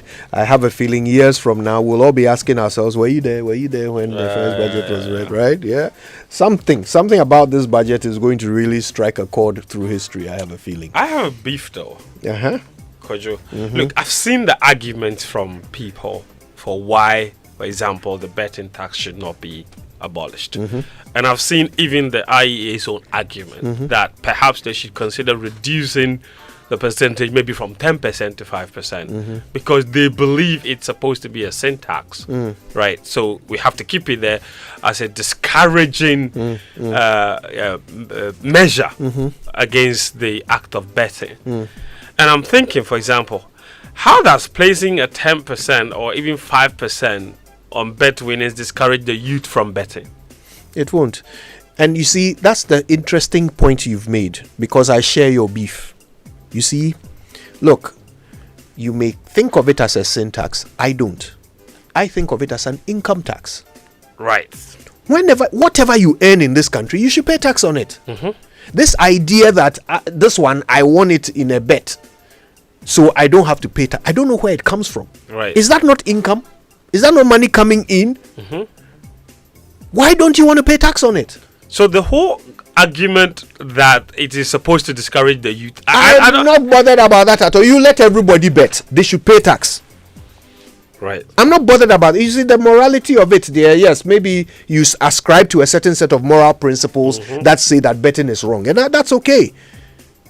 Cigarettes. Right. We have taxed cigarettes through the roof. Smokers still smoke. Yeah. Fact. But for me, it is the income. It is the income. It's an income. You bet. You placed a bet. You won money. That money is now yours When to they spend. talk to the youth, they will tell you that the government Pay did not tax. contribute in any way to. And you see, the youth themselves, when they are talking about it, they describe it as income. They say, it's Charlie, income. I don't have a job. Yes. I don't have any Yes. other thing to do. Yes. So this is what I've been doing to feed myself. Yes. So if I place a bet and I win, Yeah. you've won. Pay your tax. They make a simplistic argument. Pay your tax. That the government did not contribute to the Hey. But the government did not when they contribute. were fixing their the odds. government did not contribute to the energy that I'm spending to do my job here. But when I do the job and I get paid, I'll pay tax. You do. You do. Anyway, listen. Because Some of you have been sending your messages. The government through. provides platform for you to use the telecos, the internet, all that infrastructure. The government I supports walk it. on roads. Yeah. I mean, I go to hospital. Look, pay tax. Pay your tax. Some messages have been coming through. Yes, I want some messages from the investors. They will deal with you properly. SKTT says this may not be part or unrelated, but I'm expecting the termination of the SML contract and making SIC the only insurer of all the government of Ghana assets. Be kind _R. These messages are from X. He says review of import levies, cutting outdated taxes like the COVID-19 levy, lowering duties on essentials, streamlining port charges, and focusing revenue on luxury imports to ease costs while sustaining revenue. Kojo Champon says he's expecting the removal of e-levy, the betting and COVID tax, and a special focus on the agri sector, food sufficiency, a clear plan on the 24-hour economy policy, and blockage of revenue leakages. Isto Carb, he says he's expecting a significant reduction in the import duties. The Life of Kwame says, I want them to start implementing whatever they promised in their manifesto. We believe they can fix the country. That's why they won the election. And Leader of Africa says Ghanaians are expecting the NDC to do what they promised today, and that's to remove e-levy, betting tax, COVID tax, increase cocoa pricing to 6,000 Ghana cedis, and reduce import duties as well. And this one says, I'm looking forward to hearing part of the budget that will reduce the cost of kenke and foodstuff on the market. That's Jonathan Latte from Oyarefa Ghana Flak with that particular message. And there's this one from Kwame Sopon Asiedu as well. It's quite a lengthy one, so let me try. He says, my expectations for tomorrow's budget are 1. Uncapping the NHIS funds and full allocation of NHIL revenue. 2. Sustainable domestic health financing to offset USAID withdrawal. 3. Outline a dedicated funding stream to deliver the proposed free primary healthcare policy. 4. Strengthening public-private partnerships in health as a model for the completion of health projects in a manner that doesn't put pressure on the exchequer or increase Ghana's debt stock. And 5. Provide clear policy direction with financial backing to accelerate the expansion of the pharmaceutical manufacturing sector as a fulcrum for transforming Ghana into a sub-regional pharmaceutical hub. All these come at a cost of increasing health expenditure as a proportion of government expenditure from the current 6.9% closer to the Abuja Declaration target of 15%. Can the finance minister be that bold and give meaning to the notion that a healthy nation is a wealthy nation? He says, today will tell. Today will indeed tell. All right, listen, let me tell you a few things, a few suggestions to spend your money on once the budget is read. Listen, next time you fly from Accra, why don't you fly better with Emirates? Okay, in Emirates economy, you can enjoy endless entertainment on board with up to 6,500 channels to choose from. Yeah, you heard me. Sit back, relax, and watch the latest Hollywood and Bollywood movies. Of course, you can buy comedy box sets or even live sports all up in the air. Wow. You can also stay connected with onboard Wi-Fi so that you can chat with your friends and family and share holiday selfies from 40,000 feet. You get so much more on Emirates economy. Enjoy more convenience and flexibility to over 140 destinations within the Emirates global network. Find out more at emirates.com. And Kojo, you have support from Alex in Ashalibuchi. He says it was very appalling to hear the Guta representative saying they couldn't pay taxes on their daily incomes. When the monthly income of salaried workers is spread over the entire month, it's often no different from what the traders mark themselves per day. So everybody must pay. But like Doc said, it's important to make the payment process easier for the people so they don't find it complicated. Yes, Moms is finally here. The news we all have been waiting for. Your favorite Cerelac now comes in a new variant with the combined goodness of wheat and maize grains, fortified with iron, vitamins and minerals. And guess what? This new Cerelac wheat and maize comes at an affordable price of only 2 Ghana cedis per sachet. To prepare this new Cerelac wheat and milk, just add milk. In fact, Cerelac weighed Milk. All you need is milk. Cerelac, care for them. Count on us. And this advert, of course, is FDA approved. Okay, if you've always dreamt of working, studying abroad while working in countries like Australia, Canada, UK, US, Ireland, New Zealand, and all of these other nations with excellent reputations for teaching and research, well, you can. You could work while you study. You could even get a 4-year post-study visa. All you have to do is talk to our friends at Astolinks. Okay, Astolinks will get you started from now. You get information about admissions, scholarships, and how to secure your study visa. Astolinks is at number 4A Popo Street in East Legon. You can call them on 0265 341-070 or just go to their website astolinks.net. Astolinks, pathway for success. And I've got another message for you, Kojo. Please, somebody, this is a message that's coming from Pasolo in Sunyani. He says, please, Kojo Yangsing, the investors in betting will not be happy with you. A promise is a promise. Imagine. That's interesting. Imagine getting excited. I had said that the government needed to repurpose that into a sports fund. That would have made sense. Because the betting revenue income is as a direct consequence of a sporting activity. Yep. So then the revenue you get from there, maybe channel it into sporting development. Why not? 5.2 billion Ghana cedis. It's quite a significant amount of money.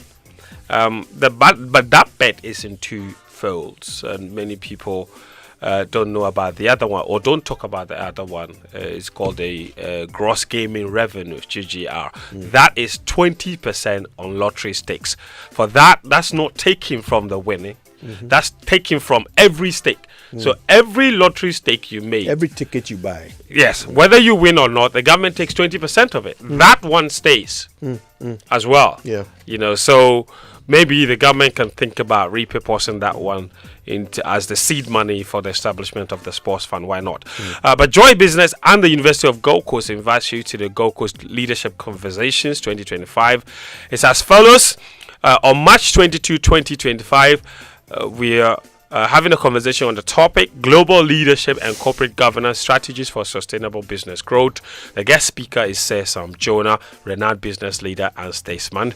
And then on March 29, 2025, the topic for conversation on that day is Global Leadership in Action, Harnessing Commonwealth Partnerships for Economic Development. Our speaker on that day is the Honorable Shirley Ayokoboche, Secretary General of the Commonwealth. The venue is at the Gold Coast Hall, Accra Business School. It's from 9 a.m. to 12 noon each day, and admission is free, but you need to register. Go to ugc.edu.gh/event, or better still, call them 0260 500 444, and then of course you can sign up and register. No doubt. Okay, and listen, don't forget, you need to check out kingdomstoreonline.com for the best quality office essentials, equipment, furniture, stationery, all from Kingdom Books. Now, you can pay by Momo across all networks for whatever you buy, and they will deliver to your home or office in very good time. Now, if you are in Accra or Tema, there's free delivery waiting for you. Always a pleasure. And terms and conditions do apply. At Kingdom, quality and affordability are their hallmarks. Kojo, you've triggered a few people this morning. Good, I told you. Let's talk. This message came through from Bright in East Legon. He says, Kojo, I'm not against taxing our bet winners. And he says our bet winners. It means he's identified himself. That's right. But if I stake bets like 50 times before I win once, it doesn't make sense for me to be taxed. If they keep track of how much I spend betting and how much I win, and I'm taxed based on a certain threshold. Example, if I bet like 1,000 Ghana cedis over a period of time and I win like 5,000, and you say there should be a bet tax on the 4,000, I don't have a problem with it. So Bright's argument will feed into what I was saying, that they're already taxing his stakes, and they tax his stakes over time. He's not winning, and then he wins one time and they say give us more money from that. All right, you have to understand that you have chosen a certain path to this income. That path is called gambling. Right. Gambling works in the sense that you either win or you lose. And there's no sympathy for when you lose. That is the method you chose. right? I mean, that's how gambling. I don't know why I'm even struggling to explain this. You said you will gamble, so when you gambled, you lost. You lost 50 times. But when he gambled, they took 20% of his money. Actually, let's be real. They didn't take 20% of his money. He paid for the price of admission. He paid for the ticket, paid for the game, right? No, that figure is that figure. Yeah, whether government takes 20% or not, that's the figure. That has nothing to do with him. It's nothing. And but he has that knowledge. They took that money from the company. Yes, that they took it from the company. Yes, the betting company, not from him. Okay. As for him, he gambled. He bought a ticket. The ticket didn't win. That's how the thing works. That's what you were told before you bought the ticket, that you may win or you may not win. You bought it, you didn't win. But End of story. But when you win, and income comes to you, like every other citizen of this nation, pay tax on your income. It's as simple as that. I understand you. But I don't want you to dismiss the point he's making, that his activity, the gambling itself, win or not, in itself is giving revenue to the government. Is his argument. I'm with you. He says, if I bet 1,000 Ghana cedis, the government takes 200 of that from the betting company. So they're still benefiting from my stakes. Fentuo, there are two conversations to be had. One conversation with government. Right. That when you take this money from the betting companies, what do you do with it? Right. And another conversation to be had with the bettor, the gambler. Yes. That when you gain income from your win, for that one there, where is your tax? Do you understand? So I'm with you. There are two conversations here. And I agree with you. We need to talk to government about using that money better. Yeah. Right? And I'm with you. All of the promises that they've made in the sports sector, that's how you fulfill them. Yeah. But the guy who gambled and won, you have won. You have gained income. Pay tax. I don't even see why this is a debate. But anyway, this is all academic, because the government promised you that they will make sure you don't pay tax. And they are going to fulfill that promise. Yeah. They are going to fulfill it. And by the way, when they scrap all these taxes, they have also found a way of accounting for that money. Okay, so that they don't end up with a hole.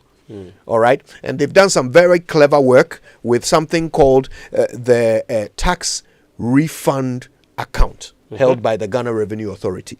Okay, that tax refund account is for refunding any tax to anybody who pays too much. You know, when you file your tax returns, it's possible that you may have overpaid. There's a fund for paying back all excess tax. Yeah. Right. Now, it turns out that fund was receiving too much money because they only end up ever making about 40% of it in refunds.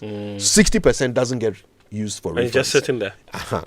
So they believe that if they are able to repurpose that, it will cover the gap that they are going to create by scrapping the betting tax and the e-levy. Of course, the COVID tax, which is the biggest one, they are going to scrap as part of a bigger review of the VAT regime. And that would take some time. That would take some time. That will not be immediate. But as for e-levy and betting tax, they are gone. So man was zing, it's all academic. There's another one. There's another message here, Kojo, and this one is an interesting one from Wilfred. He says, Kojo, from what you're saying, it means that the government has also bet with the tax component. And when the one who bets wins, the government also wins. So the tax going to government is not for the one who placed the bet. So in other sense, he says the government is waiting for him to bet and win so that they can take his tax. So in other words, the government is also betting on him to win. Yes, that's how it works. Yeah, that's how it works. Government is counting on me, Kojo Yankson, to wake up and come to work every day. Yes. So that I don't get sacked. So that at the end of the month, I'll get a salary. And when I get that salary, they can tax it. Government is betting on our success. Government is betting on all of us achieving our dreams. Yes. Your dream is for Manchester United to win so that you win 5,000 cities. Yes. When you achieve your dream, pay your tax. Your dream is to be a successful journalist and earn big money. There is a chief consultant. When you do Fred Smith is paying rapt attention to our conversation. He's Very an interested. investor. He's an editor of Joy News. Please allow. Do not impugn his clean reputation. Anyway, thank you all so much for listening. Listen, stay with us on Joy because we'll be bringing you live coverage of the reading of the budget. Okay, we expect it to start very soon after 10 a.m. The finance minister will be speaking for about 2 hours. We'll cover all of it right here live on Joy News and Joy FM. We'll do analysis. We'll bring you all of the insights and, of course, help you to plan 2025. Stay with us for it. It's been a pleasure bringing you the morning show. My name is Kojo Youngson. I'm the morning man. Fento Tahir.